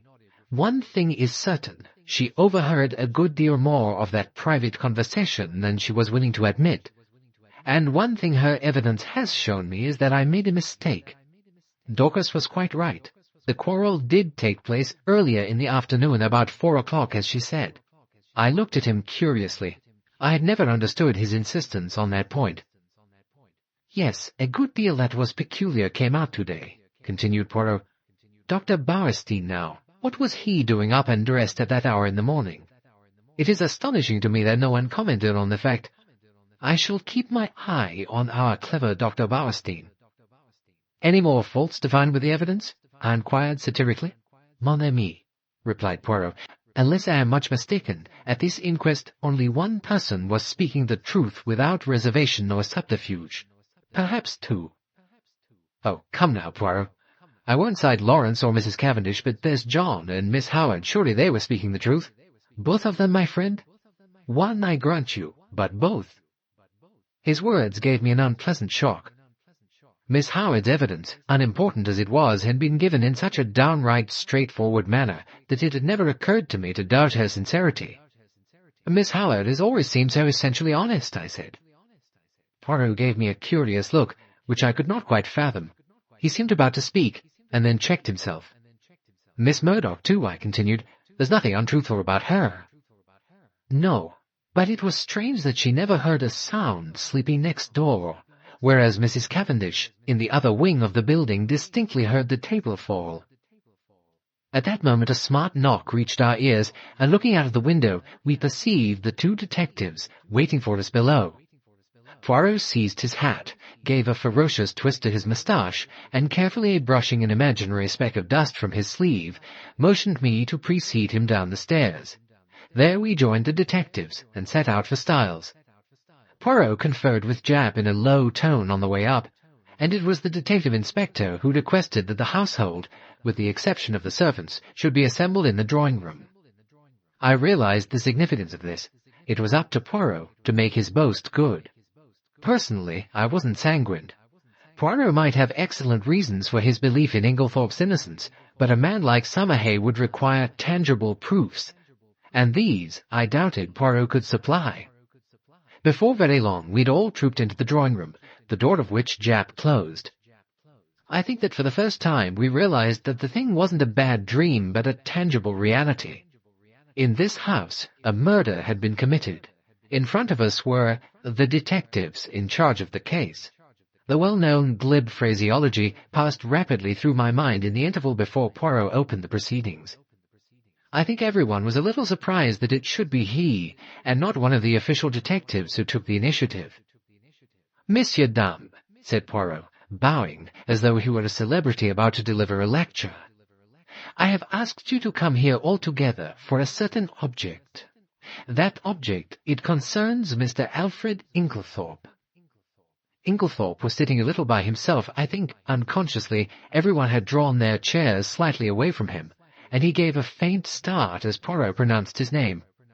"Mr. Inglethorpe," said Poirot, "a very dark shadow is resting on this house. The shadow of murder." Inglethorpe shook his head. "Poor Emily," he murmured. "It's terrible."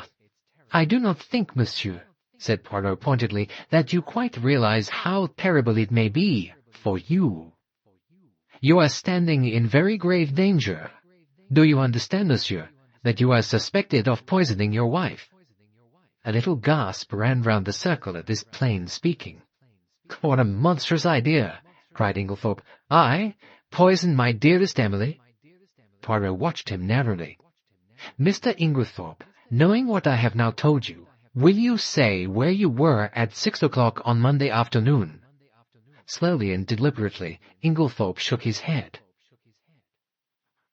"I do not believe that anyone could be so monstrous as to accuse me of what you say. Then I must speak for you." Alfred Inglethorpe sprang up. "You? How can you? You do not know." Poirot turned to face us. "Messieurs, dames, I speak.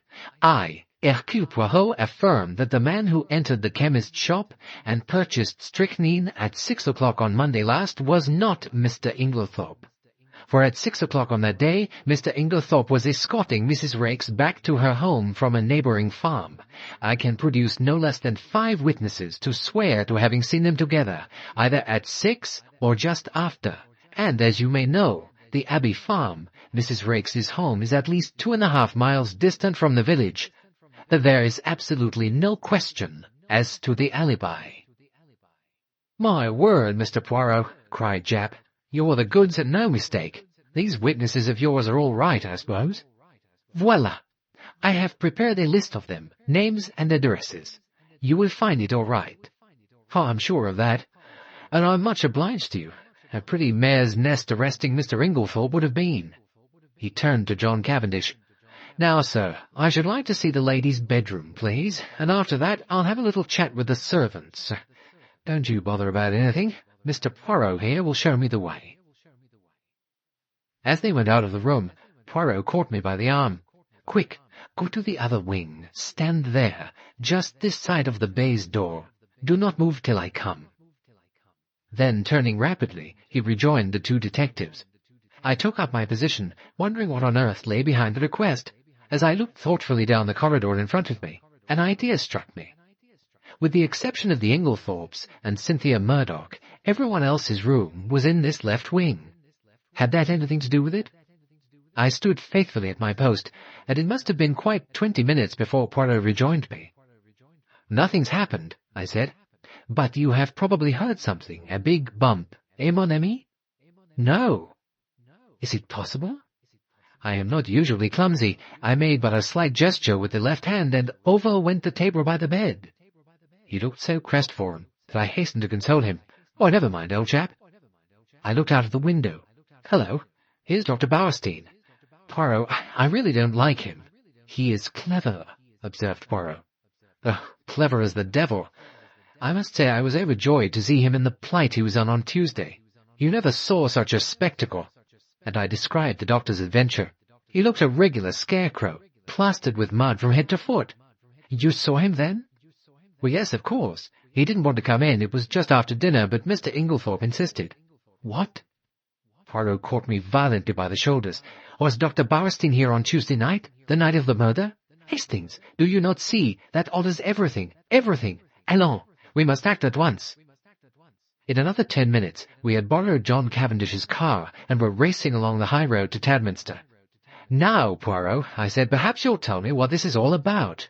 "Well, mon ami, in clearing Alfred Inglethorpe, I have been obliged to show my hand sooner than I intended. As long as I might be thought to be pursuing him, the criminal would be off his guard. Now he will be doubly careful." He turned to me abruptly. "Tell me, Hastings, you yourself, have you no suspicions of anybody?" I hesitated. To tell the truth, an idea wild and extravagant in itself had once or twice that morning flashed through my brain. "It's absurd," I said, "but I suspect Miss Howard of not telling all she knows." "Miss Howard?" "Yes. You'll laugh at me. Not at all. Why should I?" "Well, I can't help feeling," I continued, "that we've rather left her out of the possible suspects. But can we say positively that she was away from Styles on the night of the murder?" "Yes, my friend," said Poirot unexpectedly, "we can.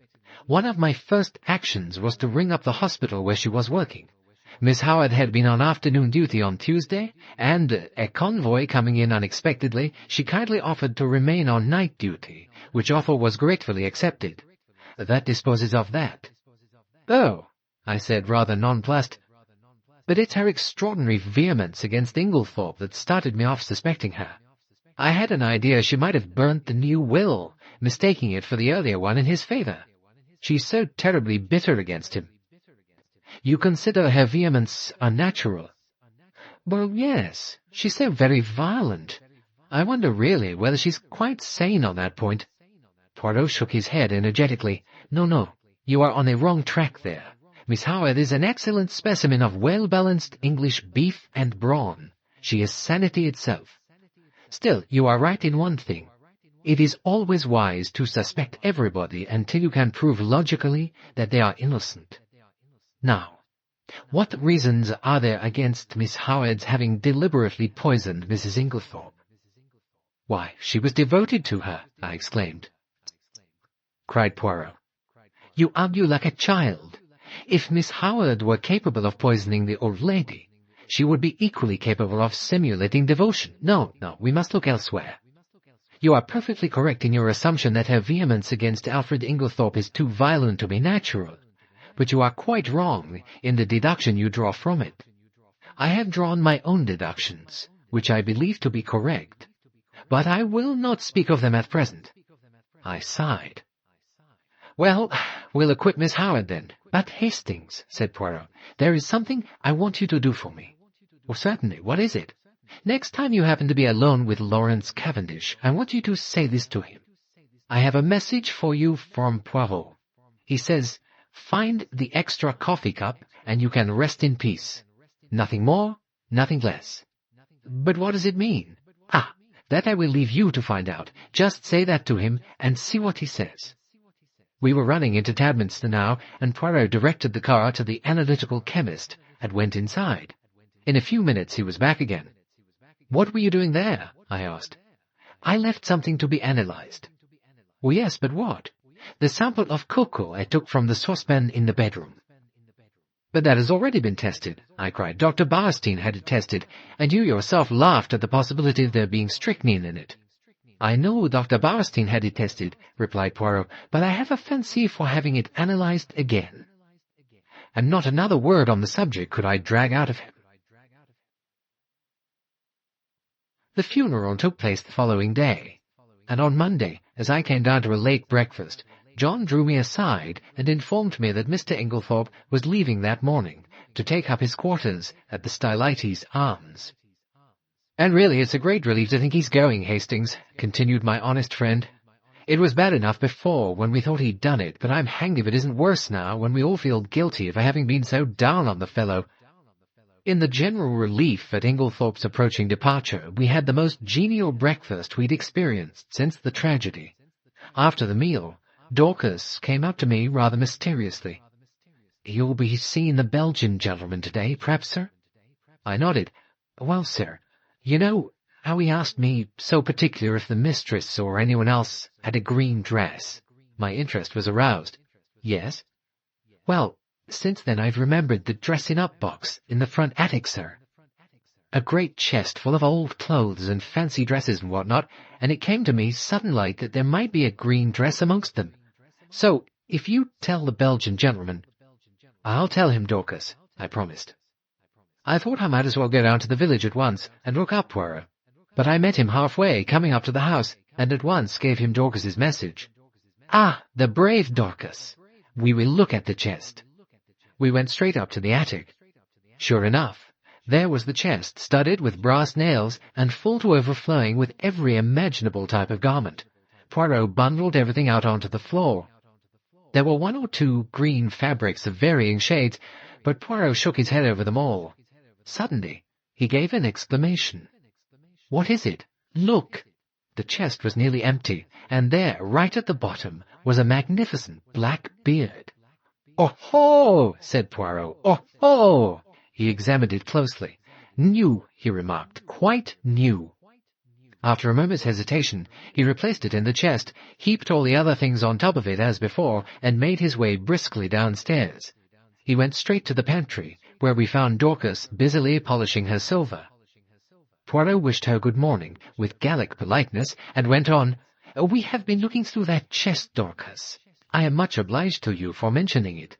There is indeed a fine collection there. Are they often used, may I ask?"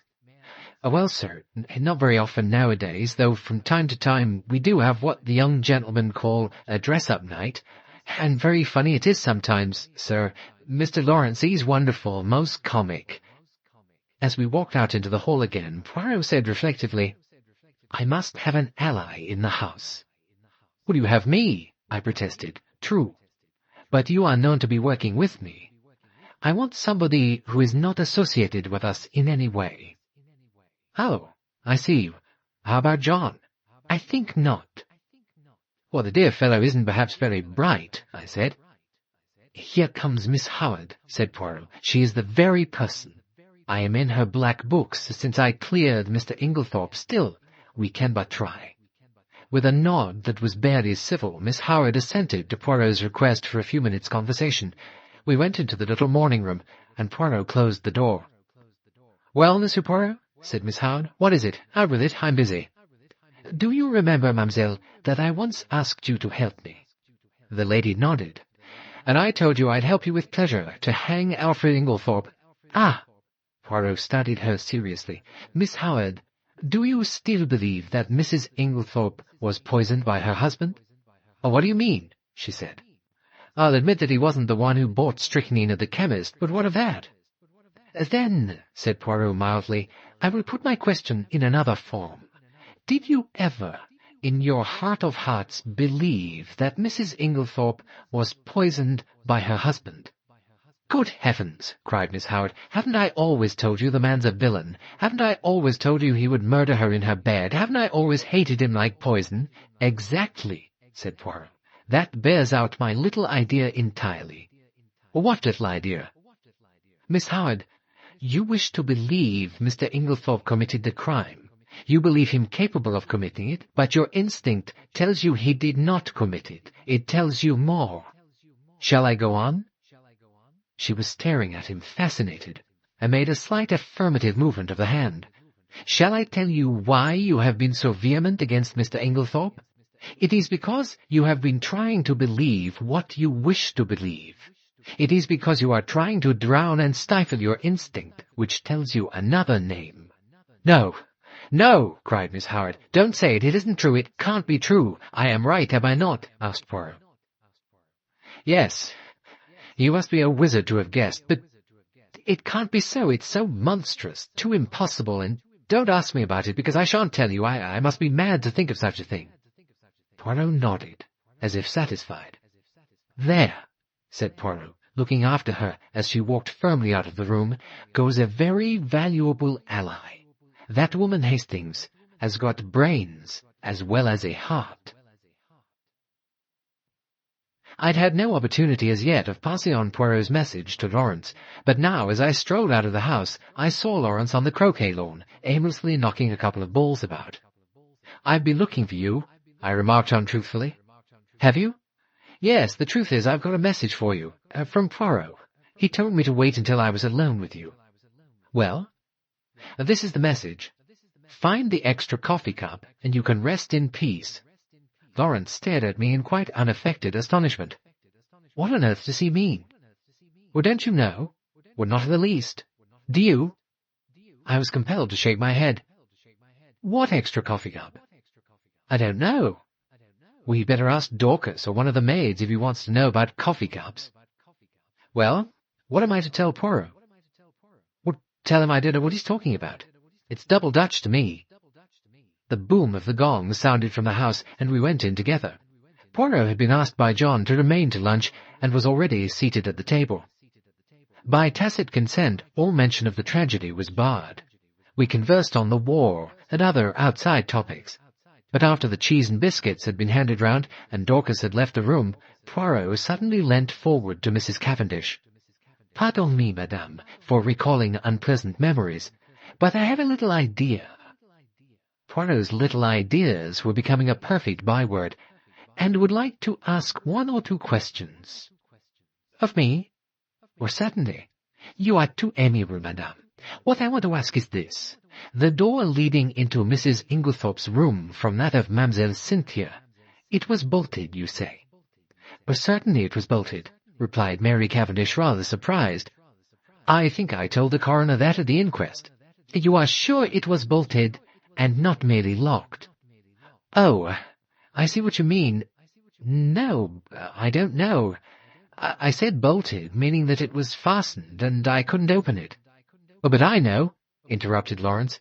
I happened to notice that it was bolted. Ah, that settles it. And Poirot looked crestfallen. I couldn't help rejoicing that for once one of his little ideas had come to naught. After lunch, Poirot begged me to accompany him home. But I gave Lawrence your message, I said, and I'm quite sure he had no idea of what you meant. I'd expected Poirot to be disappointed, but to my surprise he replied that that was as he'd thought, and that he was very glad. My pride forbade me to ask any questions. Poirot switched off on another tack. Mademoiselle Cynthia was not at lunch today. How was that?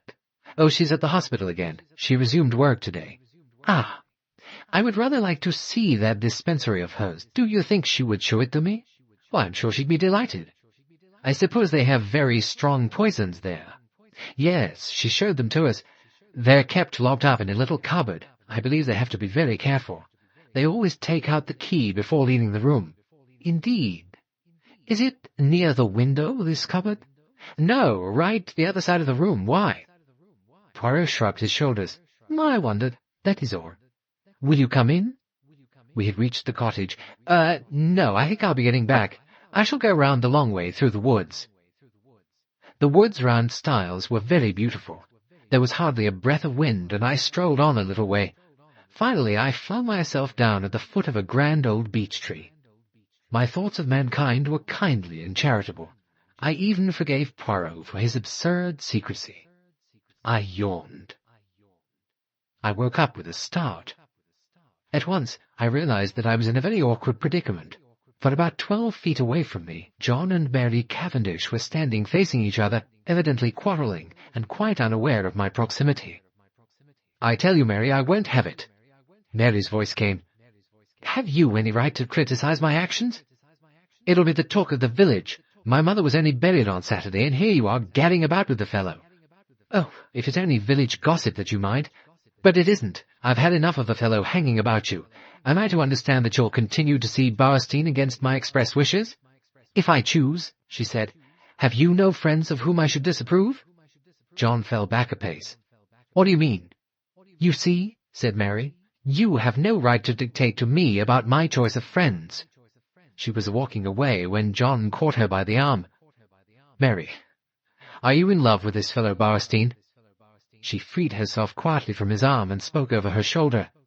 Perhaps. And she swiftly passed out of the little glade, leaving John standing there as though he'd been turned to stone. Rather ostentatiously I stepped forward, crackling some dead branches with my feet as I did so. John turned. Luckily, he took it for granted that I'd only just come upon the scene. "Oh, hello, Hastings. Have you seen the little fellow safely back to his cottage? Quaint little chap.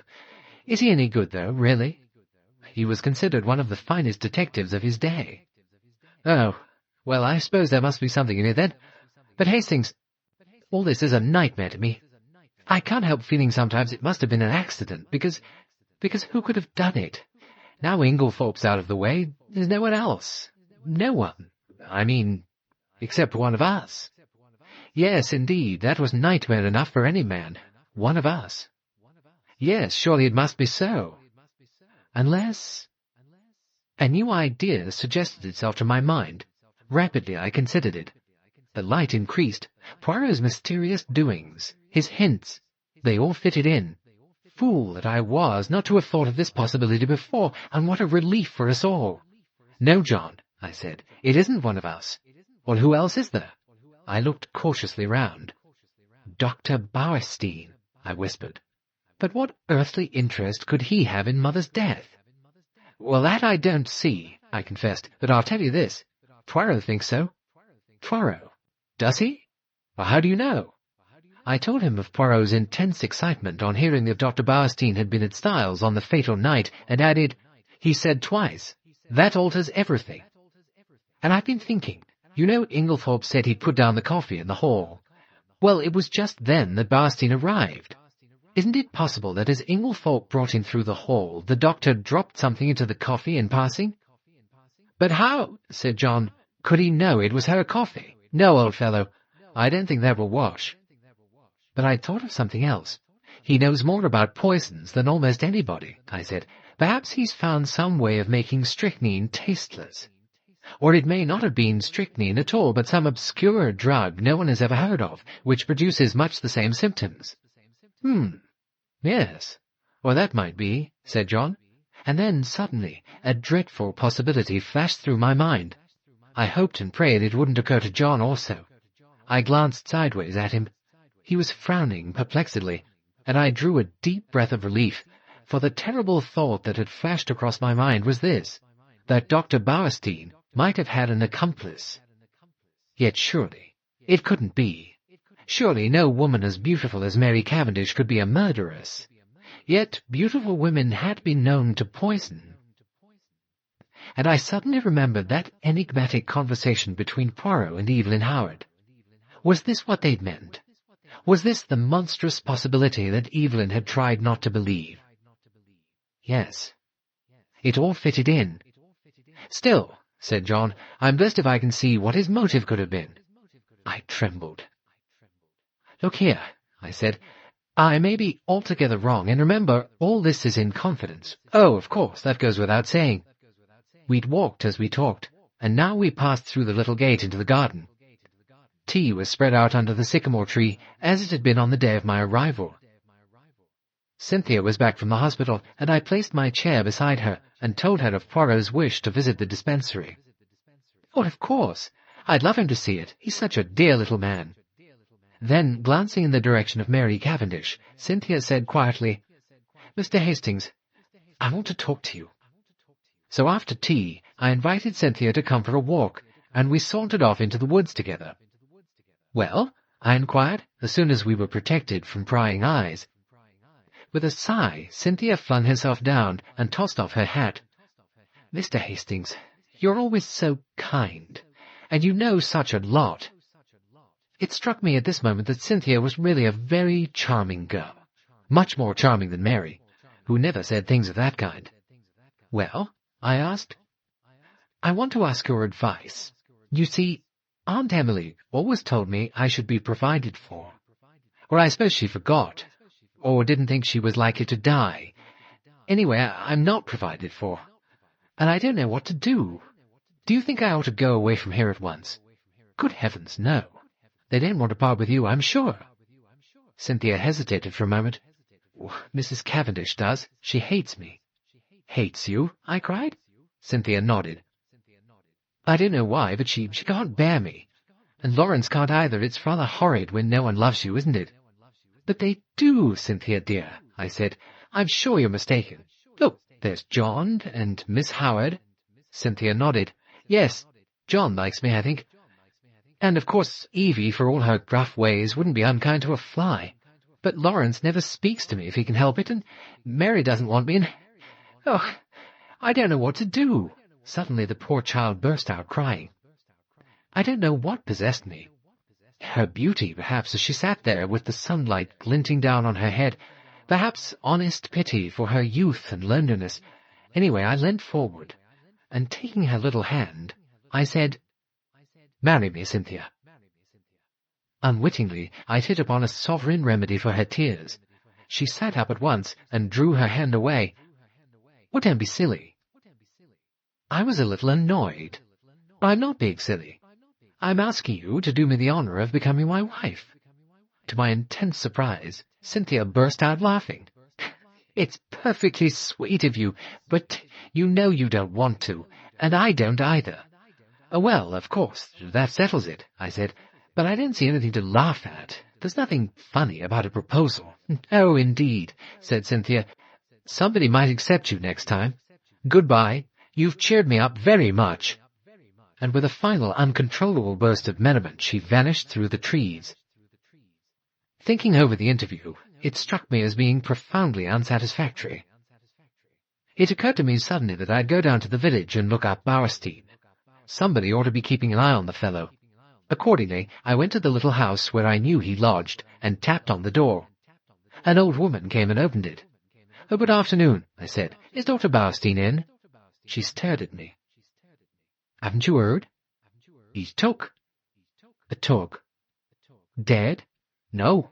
Took by the police." "Do you mean they've arrested him?" "Yes, that's it, and—" I waited to hear no more, but tore up the village to find Poirot. To my extreme annoyance, Poirot wasn't in, and the old Belgian who answered my knock informed me that he believed he'd gone to London. I was dumbfounded. What on earth could Poirot be doing in London? I retraced my steps to Styles in some annoyance. With Poirot away, I was uncertain how to act. Should I announce the arrest openly at Styles or not? Though I didn't acknowledge it to myself, the thought of Mary Cavendish was weighing on me. Wouldn't it be a terrible shock to her? I shrank from blurting it out. In spite of myself, my opinion of Poirot's sagacity was immeasurably heightened. I'd never have dreamt of suspecting the doctor had not Poirot put it into my head. Yes, decidedly, the little man was clever. After some reflecting, I decided to take John into my confidence, and leave him to make the matter public or not as he thought fit. He gave vent to a prodigious whistle as I imparted the news. "Great Scott! You were right, then." I couldn't believe it at the time. No, it's astonishing until you get used to the idea, and see how it makes everything fit in. Now, what are we to do? John reflected. We won't say anything at present. There's no need. It'll be known soon enough. But to my intense surprise, on getting down early the next morning and eagerly opening the newspapers, there wasn't a word about the arrest. It was rather inexplicable. But I supposed that for some reason or other Jap wished to keep it out of the papers. After breakfast, I decided to go down to the village and see if Poirot had returned yet, but before I could start, a well-known face blocked the French window, and the well-known voice said, "Bonjour, mon ami." "Poirot!" I exclaimed, with relief, and seizing him by both hands, I dragged him into the room. I was never so glad to see anyone. "Listen, I've said nothing to anybody but John. Is that right?" "My friend," replied Poirot, "I do not know what you are talking about." Well, Dr. Bauerstein's arrest, of course. Is Bauerstein arrested, then? It does not surprise me. After all, we are only 4 miles from the coast. The coast? I said, puzzled. What has that got to do with it? Poirot shrugged his shoulders. Well, surely, it is obvious. Oh, not to me. No doubt I'm very dense, but I can't see what the proximity of the coast has got to do with the murder of Mrs. Inglethorpe.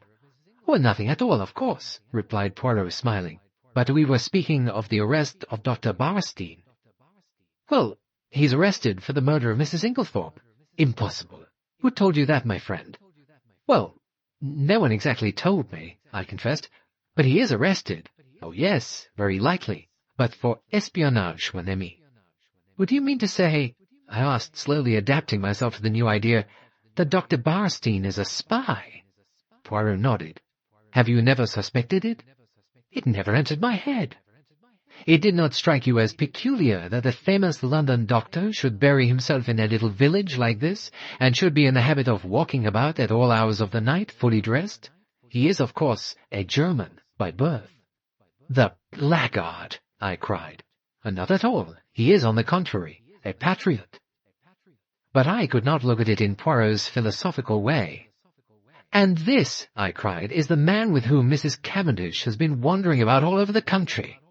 Yes, I should fancy he found her very useful, remarked Poirot. So long as gossip busied itself in coupling their names together, any other vagaries of the doctor's passed unobserved. Though my private opinion is that Mrs. Cavendish has never cared one little jot about Dr. Bauerstein. Do you really think so? I could not disguise my pleasure.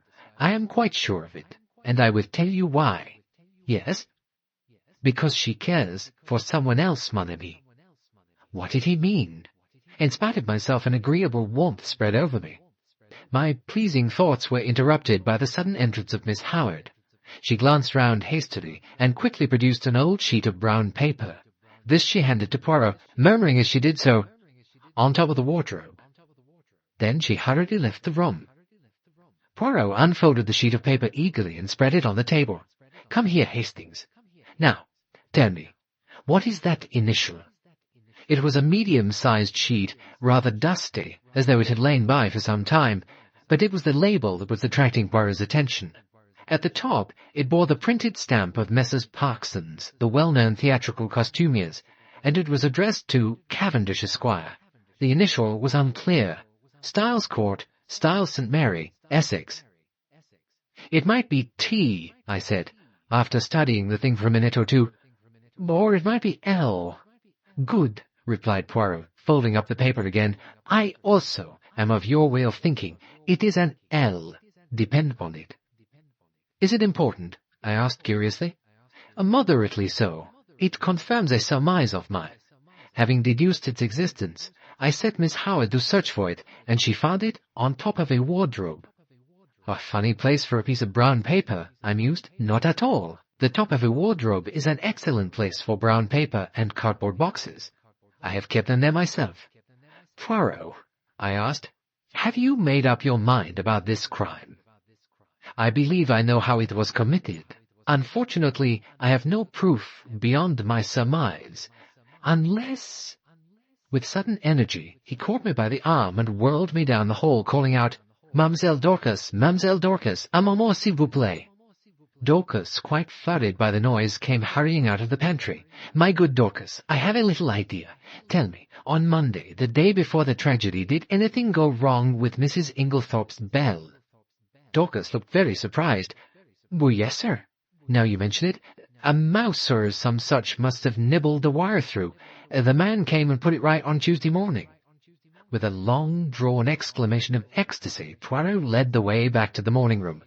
"One should not ask for outside proof. No, reason should be enough. But if flesh is weak, it is consolation to find that one is on the right track. Ah, my friend, I am like a giant refreshed. I run, I leap." And in very truth, run and leap he did, gambolling wildly down the stretch of lawn outside the long window. "What is your remarkable little friend doing?" asked a voice behind me, and I turned to find Mary Cavendish at my elbow. She smiled, and so did I. "Really, I can't tell you. He asked Dorcas some question about a bell, and appeared so delighted with her answer that he is capering about, as you see." Mary laughed. It occurred to me that it would be a good opportunity to tackle her on the subject of Cynthia.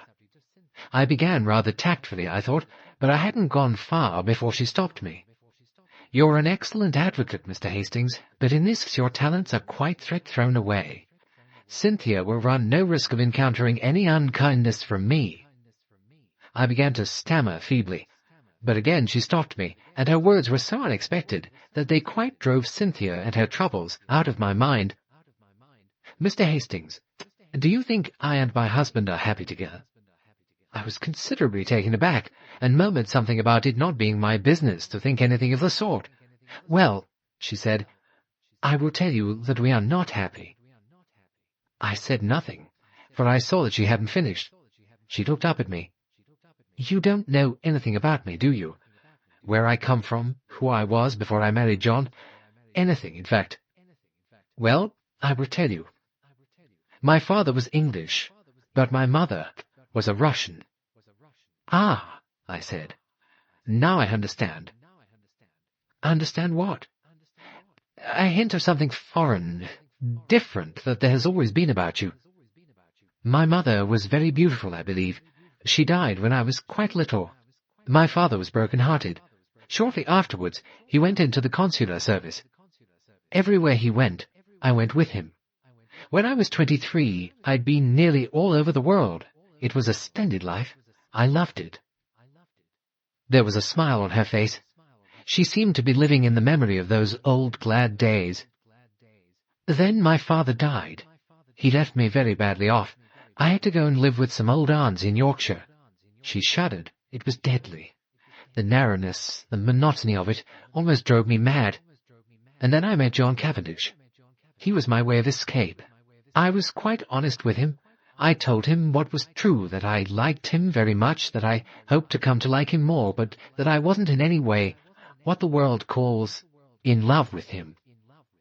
He declared that that satisfied him, and so we were married. She waited, a little frown on her forehead.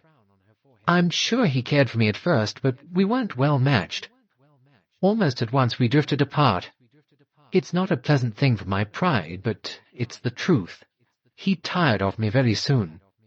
I must have made some murmur of dissent, for she went on quickly. "Oh, yes, he did.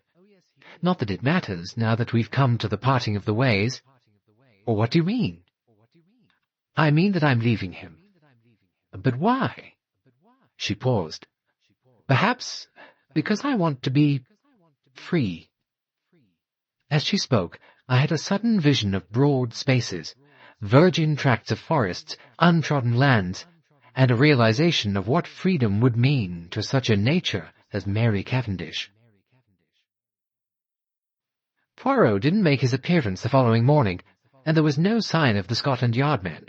But at lunchtime there arrived a new piece of evidence, or rather, lack of evidence.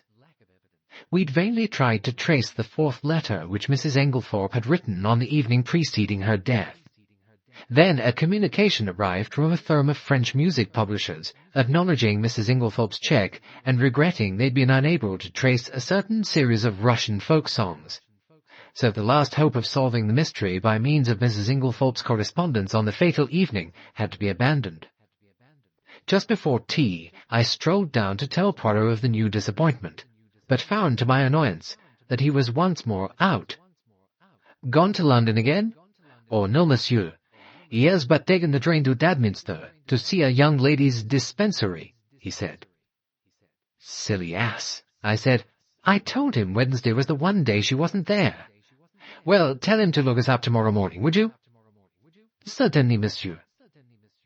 But on the following day, no sign of Poirot. I was getting angry. He was really treating us in the most cavalier fashion. After lunch, Lawrence drew me aside. "If you're going down to see Mr. Poirot, will you tell him I think I've found the extra coffee cup?" I'd almost forgotten that enigmatic message of Poirot's, but now my curiosity was aroused afresh. I left immediately for Leastways Cottage. Poirot was sitting by the table, his head buried in his hands. He sprang up at my entrance. "What is it?" I asked. "You aren't ill, I trust?" "No, not ill. But I decide an affair of great moment." "Whether to catch the criminal or not?" I asked facetiously. To my great surprise, Poirot nodded gravely. To speak or not to speak, as your so great Shakespeare says. I didn't trouble to correct the quotation. Be once serious, Poirot. I am of the most serious. For the most serious of all things hangs in the balance a woman's happiness. I didn't quite know what to say. The moment has come, said Poirot, and I do not know what to do. After pausing a few minutes so as not to spoil his effect, I gave him Lawrence's message. Aha! He cried. So, he has found the extra coffee cup. He has more intelligence than would appear, this long-faced Monsieur Lawrence of yours. I did not myself think very highly of Lawrence's intelligence, but I forbore to contradict Poirot, and gently took him to task for forgetting my instructions as to which were Cynthia's days off. It is true, I have the head of a sieve. However, the other young lady was most kind. She was sorry for my disappointment, and showed me everything in the kindest way. Oh, well, that's all right then, and you must go to tea with Cynthia another day. I told him about the letter. I am sorry for that, he said. I always had hopes of that letter, but no, it was not to be. This affair must all be unravelled from within. He tapped his forehead. These little grey cells, it is up to them, as you say over here. Suddenly he asked, Are you a judge of fingerprints, my friend? Well, no, I said, rather surprised. I know that there are no two fingerprints alike, but that's as far as my science goes. Exactly. He unlocked a little drawer and took out some photographs which he laid on the table. I have numbered them. 1, 2, 3. Number 1 are the fingerprints of Monsieur Lawrence. Number 2 of Mademoiselle Cynthia. I obtained them for comparison. Number 3 is more complicated. It is, as you see, highly magnified, and there are a number of overlapping prints. I studied the photographs attentively. Here on number 3 I can see number 1's prints. You recognize them beyond faith? Oh, yes. They're identical.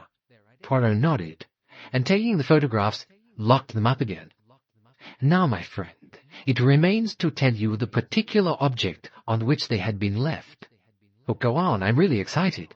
Eh bien, photo number 3 represents the highly magnified surface of a tiny bottle in the top poison cupboard of the dispensary in Tadminster Hospital. Good heavens, I exclaimed. But what were Lawrence Cavendish's fingerprints doing on it? He never went near the poison cupboard the day we were there. Oh, yes, he did. But impossible. We were all together the whole time. Poirot shook his head. No, my friend. There was a moment when you could not have been all together, or it would not have been necessary to call to Monsieur Lawrence to come and join you on the balcony. Quite forgotten that, I admitted. But it was only for a moment. Long enough. Well, long enough for what? Poirot's smile became rather enigmatic. Long enough for a gentleman who had once studied medicine to gratify a very natural interest and curiosity. Our eyes met. Poirot, I said, what was in this particular little bottle? Poirot looked out of the window. Hydrochloride of strychnine. How did you manage to take this photograph? I dropped my hat from the balcony, explained Poirot. Visitors were not permitted below at that hour, so in spite of my many apologies, Mademoiselle Cynthia's colleague had to go down and fetch it for me. Well, then you knew what you were going to find. No, not at all. I merely realized that it was possible from your story for Monsieur Lawrence to go to the poison cupboard. The possibility had to be confirmed or eliminated. Well, this is a very important discovery, I said. I do not know, said Poirot, but one thing does strike me. There is altogether too much strychnine about this case. There was strychnine in Mrs. Inglethorpe's tonic. There is the strychnine sold across the counter by Mace. Now we have more strychnine, handled by one of the household. It is confusing, and as you know, I do not like confusion. Before I could reply, one of the other Belgians opened the door and stuck his head in. There is a lady below asking for Mr. Hastings. Poirot followed me down the stairs. Mary Cavendish was standing in the doorway. I've been visiting an old woman in the village, she explained, and as Lawrence told me you were here with Monsieur Poirot, I thought I'd call for you. Alas, madame, said Poirot, I thought you had come to honor me with a visit. "I will some day, if you ask me," she promised him, smiling. "That is well. If you should need a further confessor, madame—" She started ever so slightly. "Remember, Papa Poirot is always at your service." All the way to Styles, Mary talked fast and feverishly. It struck me that in some way she was nervous of Poirot. We walked up to the great door of Styles, and at once the knowledge came to us that something was wrong. Dorcas came running out to meet us. She was crying and wringing her hands. I was aware of other servants huddled together in the background. "Oh, Mum, I don't know how to tell you." "What is it, Dorcas?" I asked. "It's those wicked detectives. They've arrested him. They've arrested Mr. Cavendish." "Arrested Lawrence?" I gasped. I saw a strange look come into Dorcas's eyes. "No, sir, not Mr. Lawrence. Mr. John." Mary Cavendish fell heavily against me, and as I turned to catch her, I met the quiet triumph in Poirot's eyes. The trial of John Cavendish for the murder of his stepmother took place 2 months later. Of the intervening weeks I'll say little, but my admiration and sympathy went out unfeignedly to Mary Cavendish. She ranged herself passionately on her husband's side and fought for him tooth and nail. I expressed my admiration to Poirot, and he nodded. "Yes, she is one of those women who show at their best in adversity. It brings out all that is sweetest and truest in them. Her pride and her jealousy have been laid aside." "Jealousy?" I queried. "Yes. Have you not realized that she is an unusually jealous woman? But now she thinks of nothing but her husband, and the terrible fate that is hanging over him." I asked Poirot whether he thought John would be condemned. To my intense surprise, he replied that, on the contrary, he was extremely likely to be acquitted.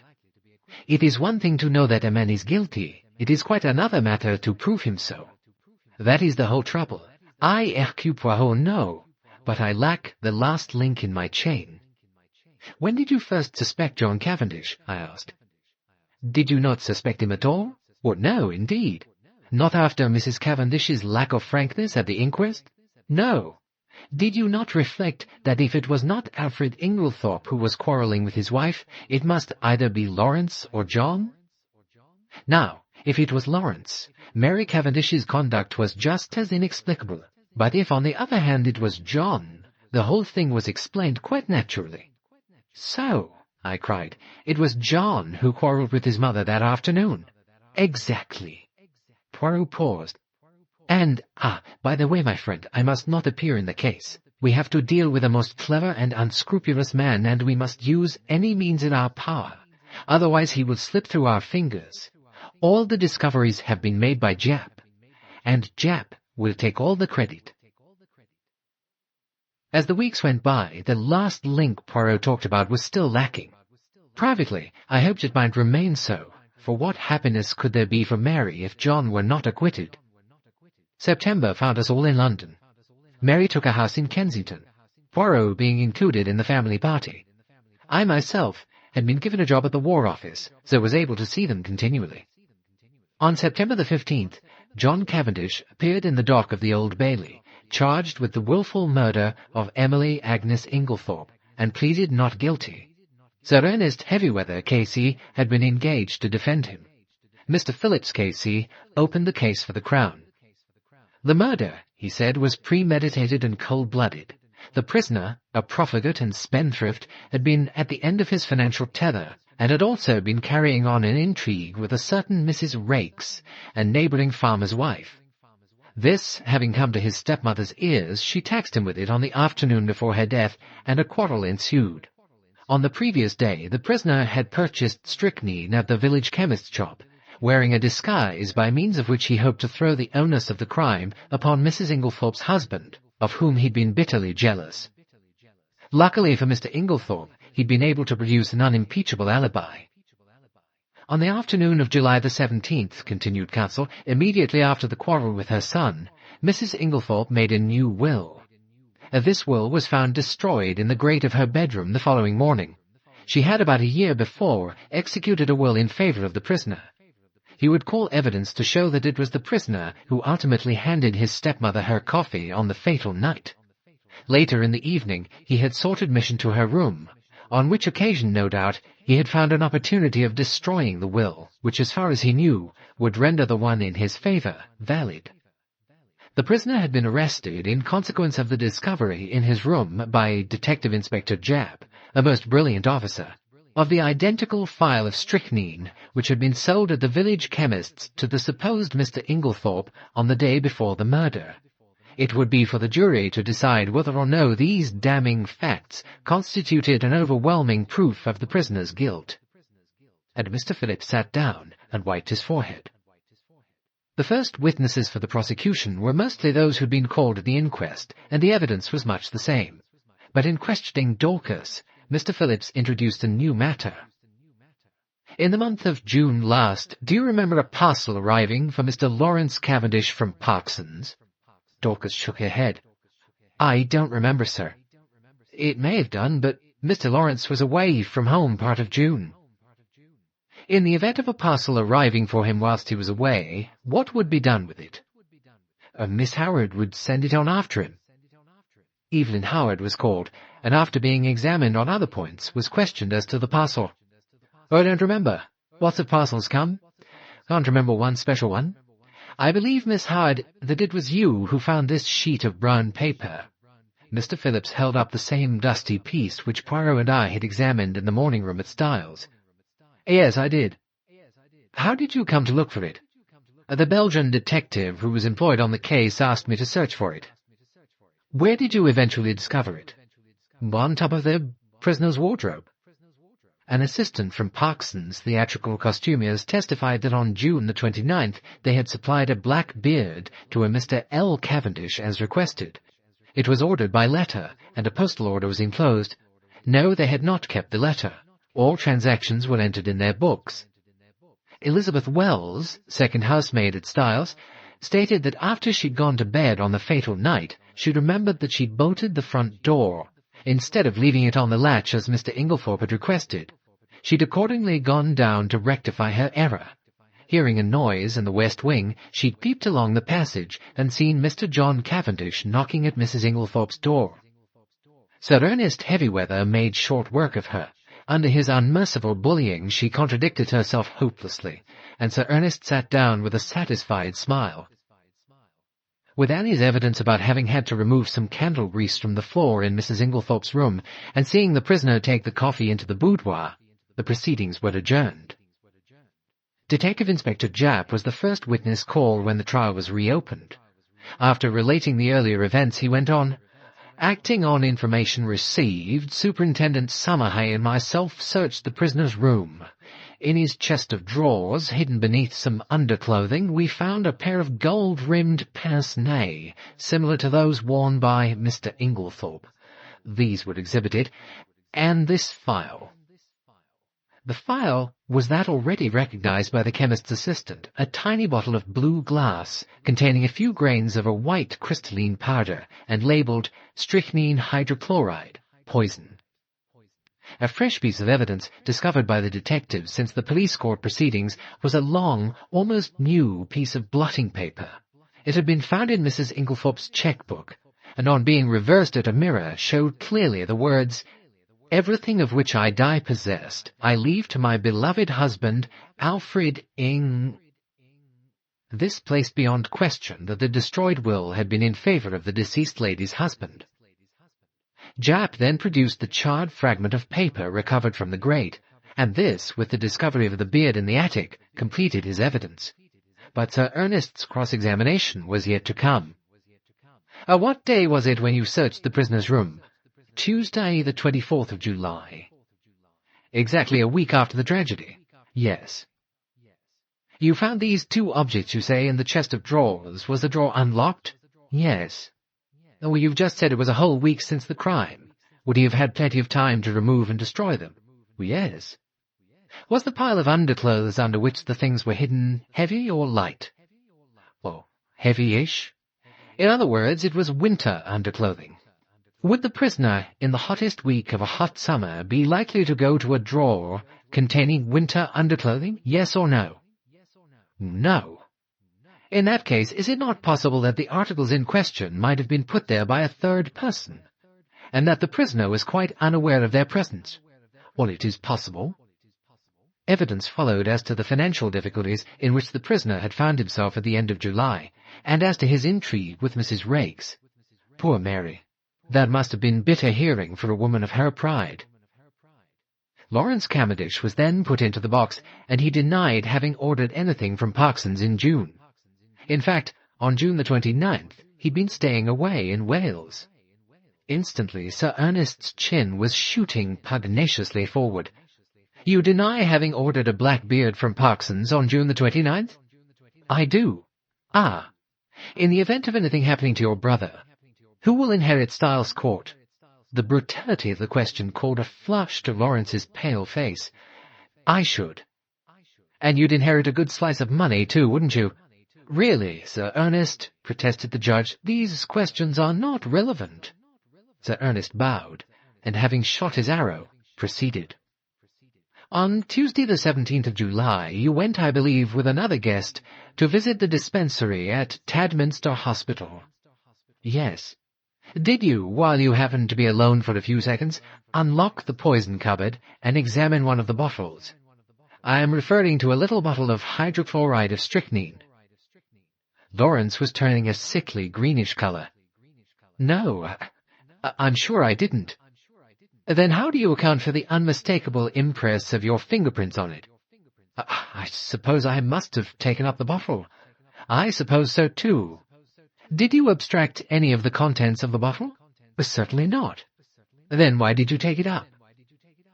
"I once studied to be a doctor. Such things naturally interest me."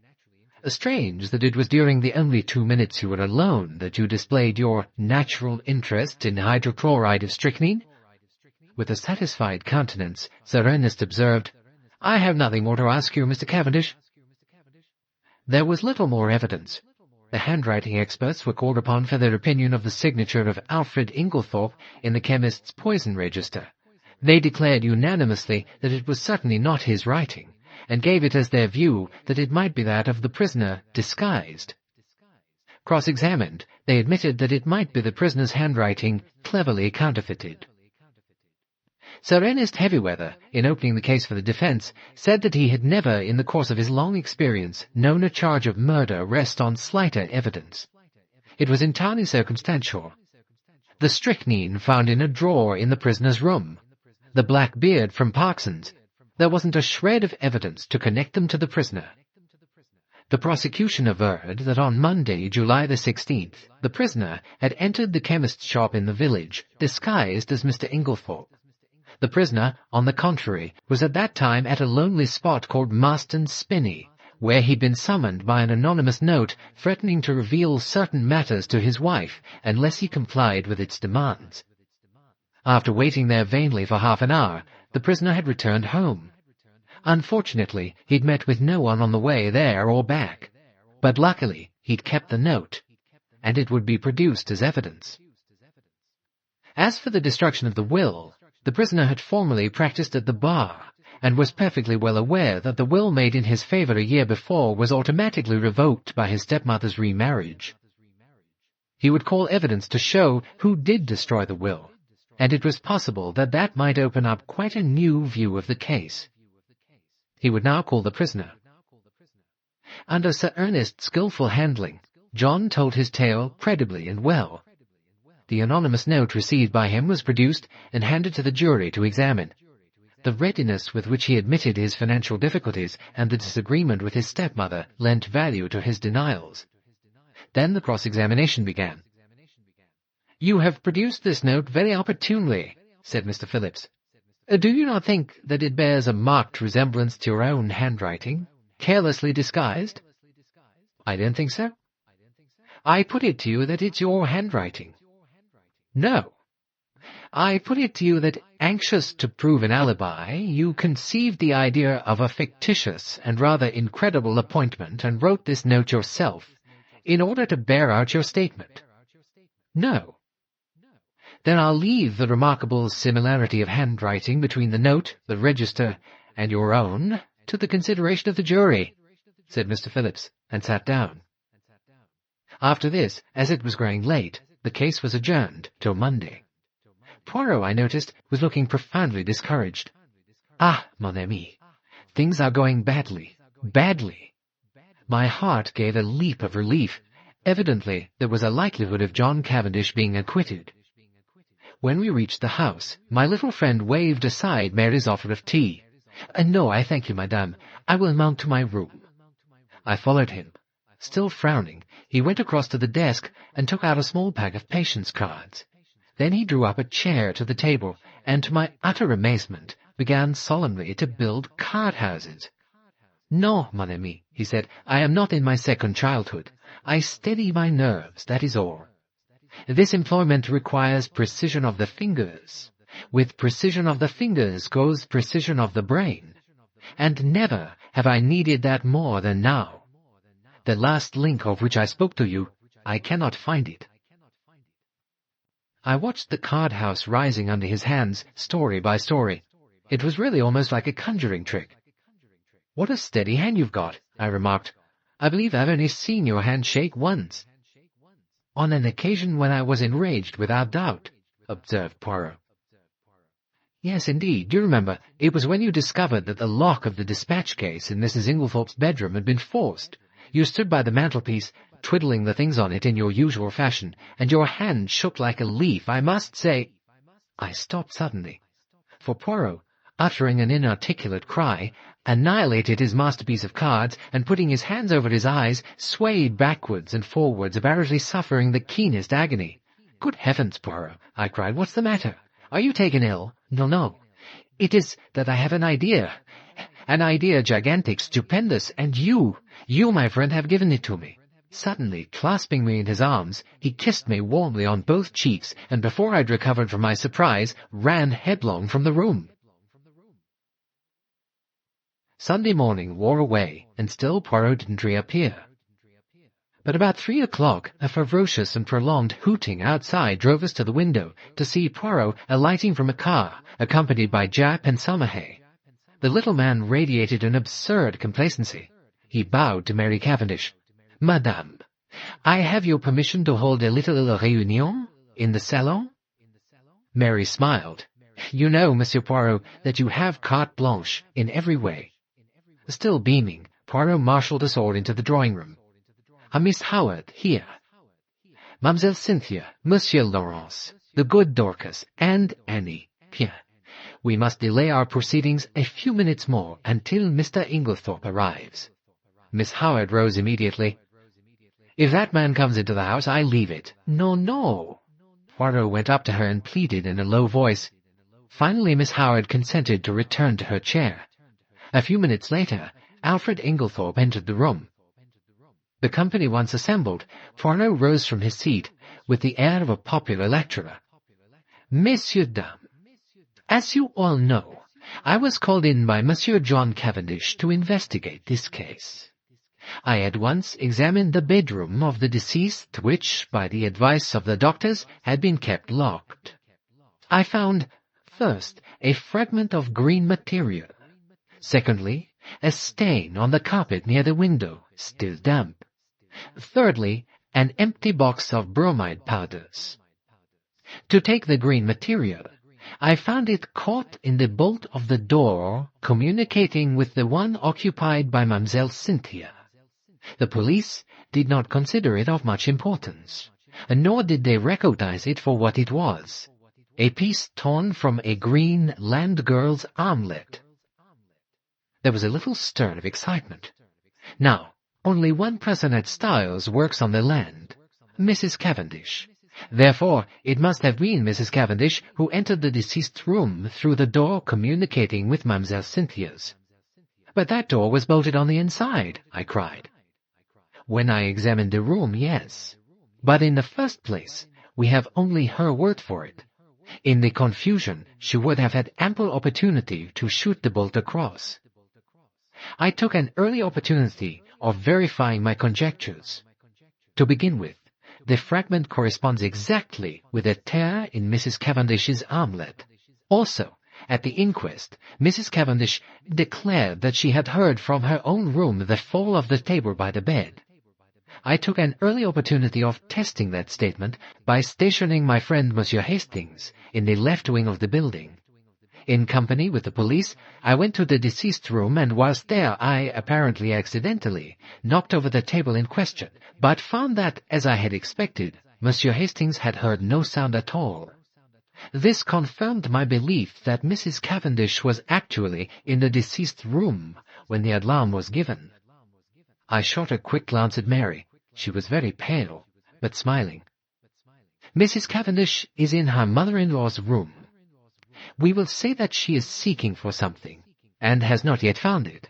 Suddenly, Mrs. Inglethorpe awakens and is seized with an alarming paroxysm.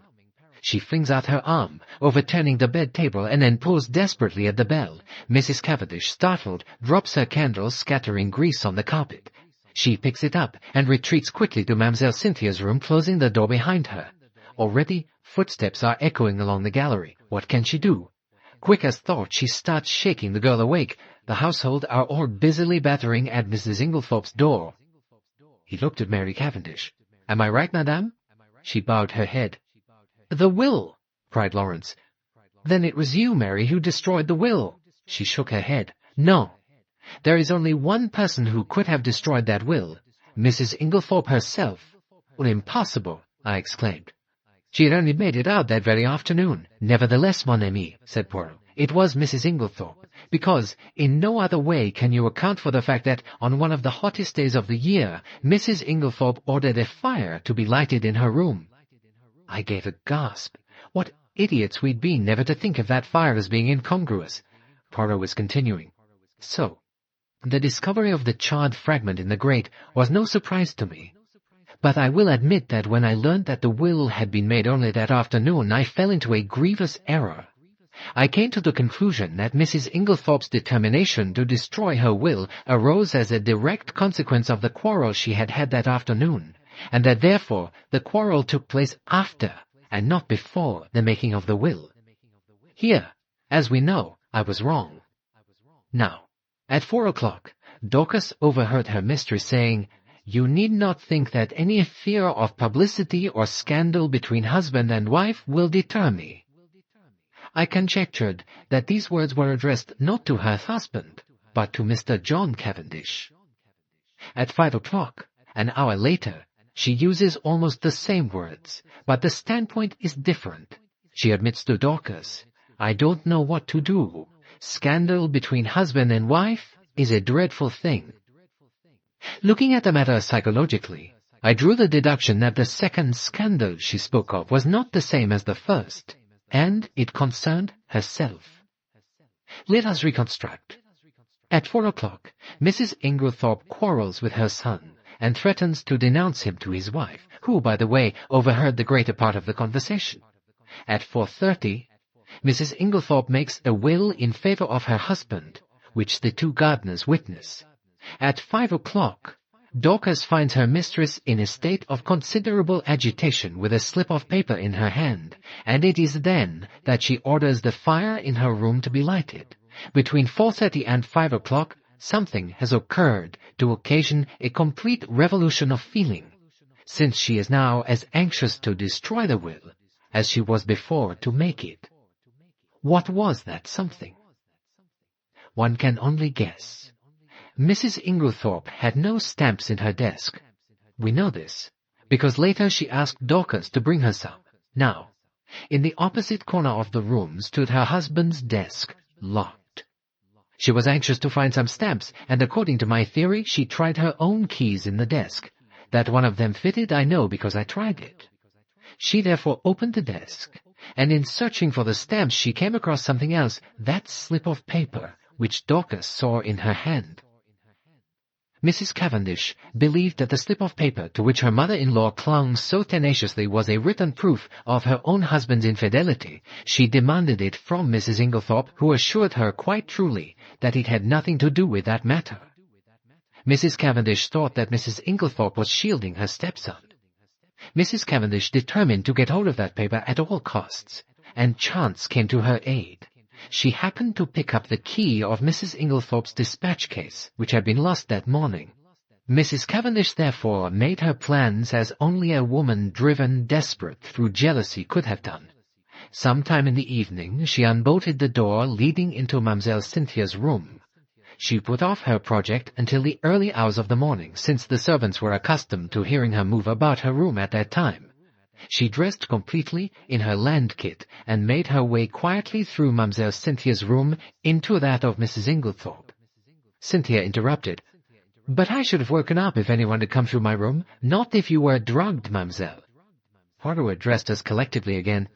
"You remember that through all the tumult and noise next door Mademoiselle Cynthia slept. That admitted of two possibilities.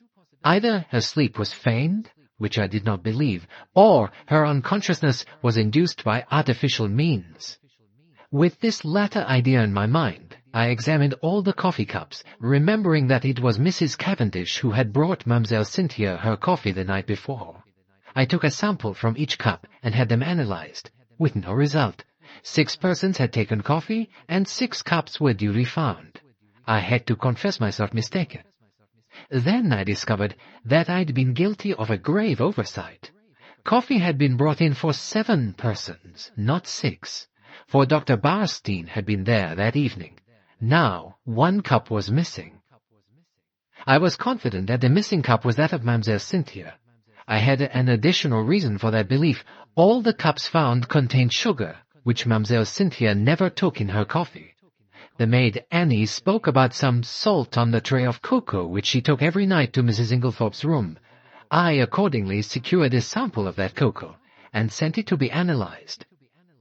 "But that had already been done by Dr. Barstein," said Lawrence. "Not exactly. The analyst was asked by him to report whether strychnine was or was not present. He did not have it tested as I did for a narcotic. And here is the analyst's report.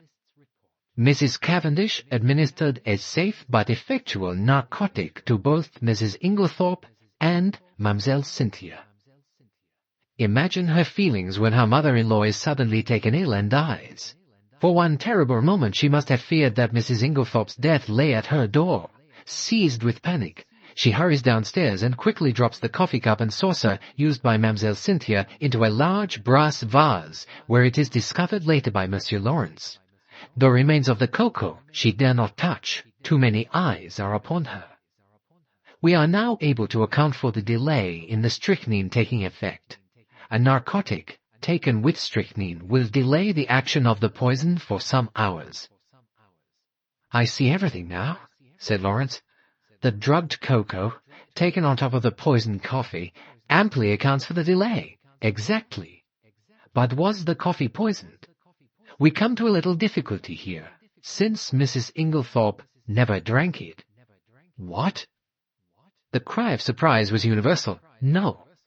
You will remember my speaking of a stain on the carpet in Mrs. Inglethorpe's room. It was still damp, and it exhaled a strong odor of coffee.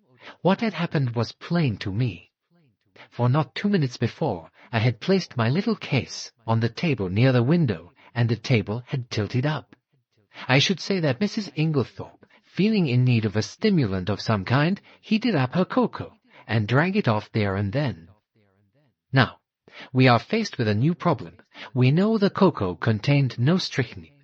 The coffee was never drunk, yet the strychnine must have been administered between 7 and 9 o'clock that evening.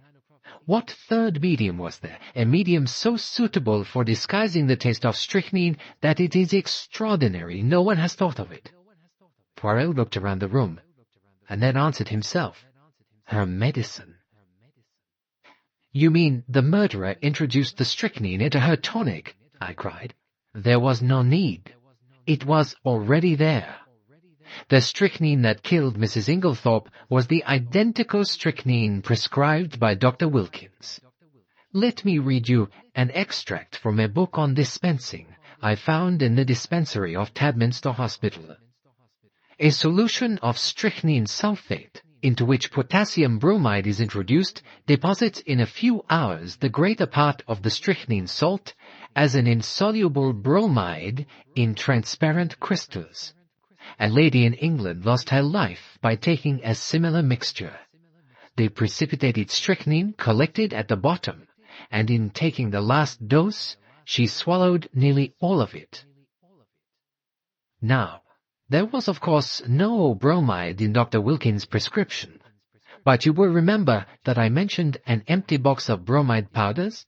1 or 2 of those powders introduced into the full bottle of medicine would effectually precipitate the strychnine, as the book describes, and cause it to be taken in the last dose. Throughout the case, there have been evidences that the tragedy was intended to take place on Monday evening. On that day, Mrs. Inglethorpe's bell wire was neatly cut, and on Monday evening Mademoiselle Cynthia was spending the night with friends, so that Mrs. Inglethorpe would have been quite alone in the right wing. But in her hurry to be in time for the village entertainment, Mrs. Inglethorpe forgot to take her medicine, and the next day she lunched away from home, so that the last and fatal dose was actually taken 24 hours later than had been anticipated by the murderer, and it is owing to that delay that the final proof, the last link of the chain, is now in my hands." Amid breathless excitement, he held out 3 thin strips of paper. A letter, in the murderer's own handwriting, mes amis. Had it been a little clearer, it is possible that Mrs. Inglethorpe, warned in time, would have escaped. As it was, she realized her danger, but not the manner of it. In the deathly silence, Poirot pieced together the slips of paper and read, "Dearest Evelyn, everything's all right. Only it'll be tonight instead of last night. There's a good time coming once the old woman is out of the way. That idea of yours about the bromides was a stroke of genius. But we must be very circumspect. A false step—" Here, my friends, the letter breaks off. Doubtless the writer was interrupted, but there can be no question as to his identity. We all know his handwriting, and a chair was overturned. Poirot skipped nimbly aside, a quick movement on his part, and his assailant fell with a crash. "Messieurs, dames," said Poirot with a flourish, "let me introduce you to the murderer, Mr. Alfred Inglethorpe." Several hectic days lay behind us. In the room below, John and Mary were together once more, while Alfred Inglethorpe and Miss Howard were in custody. Now at last I had Poirot to myself. "You old villain," I grumbled.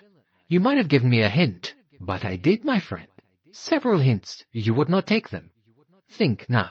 Did I ever say to you that I believed John Cavendish guilty? Then again, did I not repeat to you several times at the beginning that I didn't want Mr. Inglethorpe arrested now? That should have conveyed something to you. Would you mean to say you suspected him as long ago as that?" "Yes. To begin with, whoever else might benefit by Mrs. Inglethorpe's death, her husband would benefit the most. There was no getting away from that. But there was in fact so much evidence against him that I was inclined to believe that he had not done it." "When did you change your mind?" "When I found that the more efforts I made to clear him, the more efforts he made to get himself arrested. Then, when I discovered that his story of an intrigue with Mrs. Raikes was untrue, that it was John Cavendish who was interested in that quarter, then I was quite sure. He could not be afraid of the scandal. So his silence bore a quite different interpretation. I was forced to the conclusion that he wanted to be arrested. Eh bien, from that moment I was equally determined that he should not be." "Wait a moment. I don't see why he wished to be arrested. Because, mon ami, it is the law of your country that a man once acquitted can never be tried again for the same offense." "Ah! But it was clever, his idea. He wished to be suspected. He wished to be arrested. He would then produce his irreproachable alibi, and hey presto, he was safe for life. But I still don't see how he managed to prove his alibi, and yet go to the chemist's shop." Poirot stared at me in surprise. "My poor friend, you have not yet realized that it was Miss Howard who went to the chemist's shop." "Miss Howard? But certainly. Who else? She is of a good height, her voice is deep. Moreover, remember, she and Inglethorpe are cousins, and there is a distinct resemblance between them. It was simplicity itself. They are a clever pair." "I'm still a little fogged as to how exactly the bromide business was done," I said. "Bon. I will reconstruct for you as far as possible. I am inclined to think that Miss Howard was the mastermind in that affair. You remember her once mentioning that her father was a doctor. Mrs. Inglethorpe had a box of bromide powders which she occasionally took at night. What could be easier than to dissolve one or more in Mrs. Inglethorpe's new bottle of medicine? The tragedy will not take place until nearly a fortnight later. Miss Howard will have engineered her quarrel and departed from the house. Yes, it was a clever idea. If they had left it alone, it is possible the crime might never have been brought home to them. But they tried to be too clever, and that was their undoing. They arranged to throw suspicion on John Cavendish by buying strychnine at the village chemist's and signing the register in his handwriting. On Monday, Mrs. Inglethorpe would take the last dose of her medicine. On Monday, therefore, at 6 o'clock, Alfred Inglethorpe arranges to be seen by a number of people at a spot far removed from the village. At 6 o'clock, Miss Howard, disguised as Alfred Inglethorpe, enters the chemist's shop, with her story about a dog, obtains the strychnine, and writes the name of Alfred Inglethorpe in John's handwriting. But as it will never do if John, too, can prove an alibi, she writes him an anonymous note which takes him to a remote spot. But now a hitch occurs. Mrs. Inglethorpe does not take her medicine that night. The broken bell, Cynthia's absence, arranged by Inglethorpe through his wife, all these are wasted. And then Inglethorpe makes his slip. Mrs. Inglethorpe is out, and he sits down to write to his accomplice, who he fears may be in a panic at the non-success of their plan. Mrs. Inglethorpe returns earlier than expected. He hastily locks his desk and goes out, little dreaming that Mrs. Inglethorpe will open it and discover the incriminating document. But this is what happened. Mrs. Inglethorpe reads it and becomes aware of the perfidy of her husband and Evelyn Howard. She knows that she is in danger, but she is ignorant of where the danger lies. She decides to say nothing to her husband, but sits down and writes to her solicitor, asking him to come on the morrow, and she also determines to destroy immediately the will which she has just made. She keeps the fatal letter. It was to discover that letter, then, I said, that her husband forced the lock of the dispatch case. Yes. That letter accepted, there was absolutely nothing to connect him with the crime. But why didn't he destroy it at once, when he got hold of it? Because, said Poirot, I have discovered that there were only 5 short minutes in which he could have taken it, the 5 minutes immediately before our own arrival on the scene. Before that time, Annie was brushing the stairs and would have seen anyone who passed going to the right wing. Figure to yourself the scene. He enters the room and hurries to the dispatch case. It is locked, and the keys are nowhere to be seen. This is a terrible blow. His presence in the room cannot be concealed as he had hoped, but everything must be risked for the sake of that damning piece of evidence. Quickly, he forces the lock and finds what he is looking for. But now, a fresh dilemma. He hears below Mr. Wells and John leaving the boudoir. He must act quickly. Where can he hide this terrible slip of paper? There are no means of destroying it, and he dare not keep it. He looks around. In a moment, he has torn the letter into long, thin strips.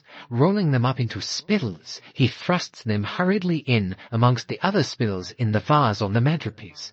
No one would think of looking there, and he will be able at his leisure to come back and destroy this solitary piece of evidence against him. Then all this time, it was in the spill vase in Mrs. Inglethorpe's bedroom under our very noses, I cried. Yes, my friend. That is where I discovered my last link. And I owe the discovery to you. To me? Yes.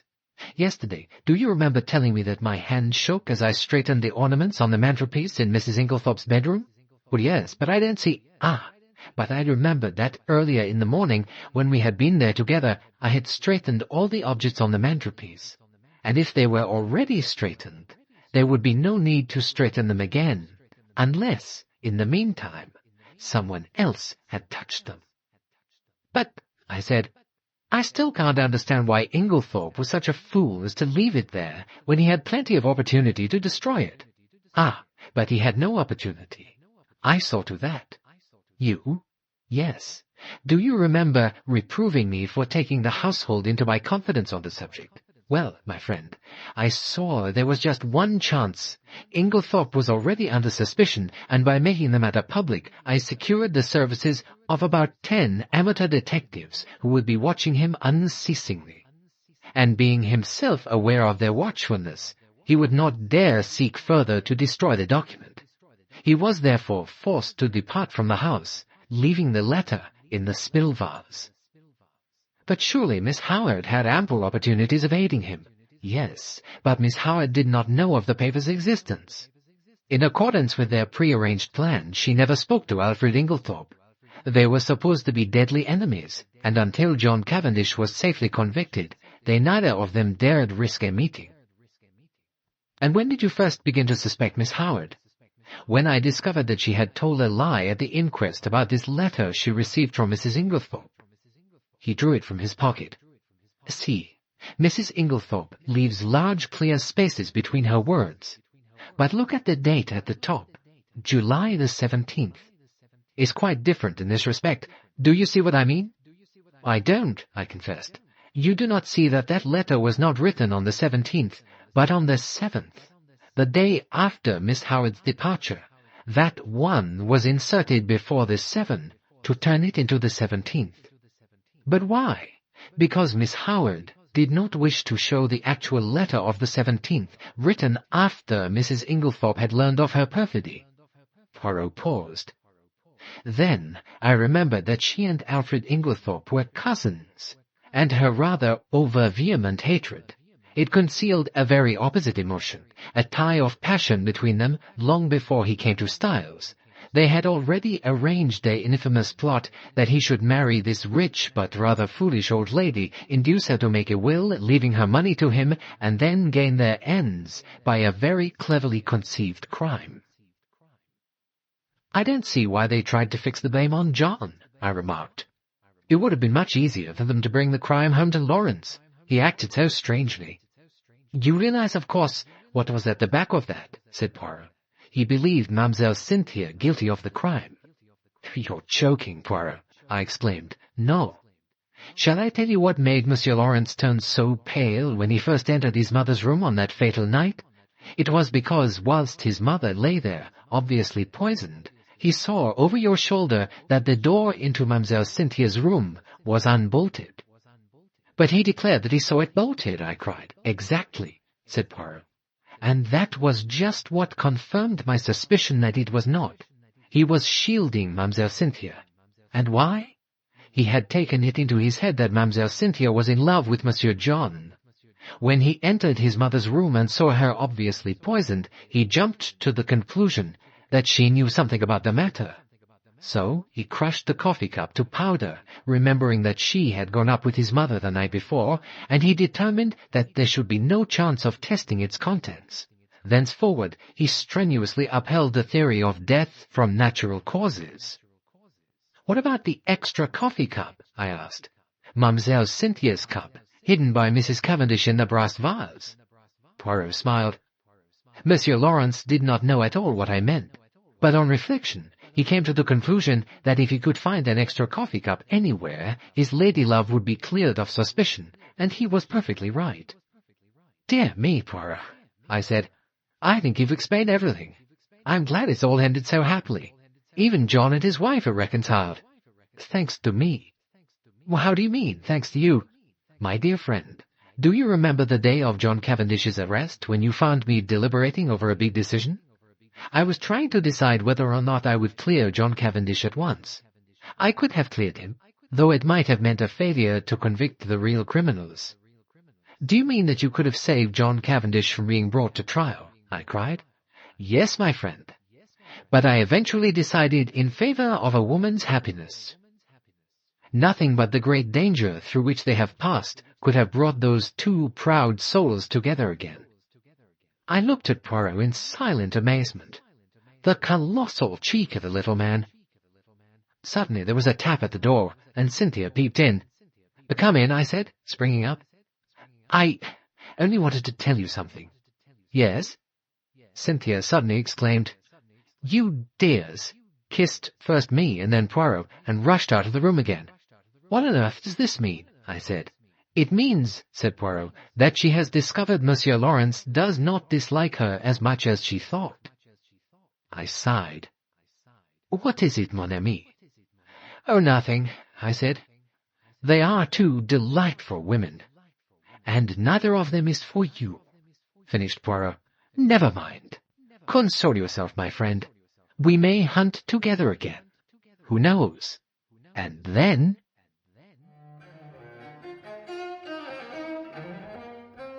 End of The Mysterious Affair at Styles by Agatha Christie. Read by Beau McKenna.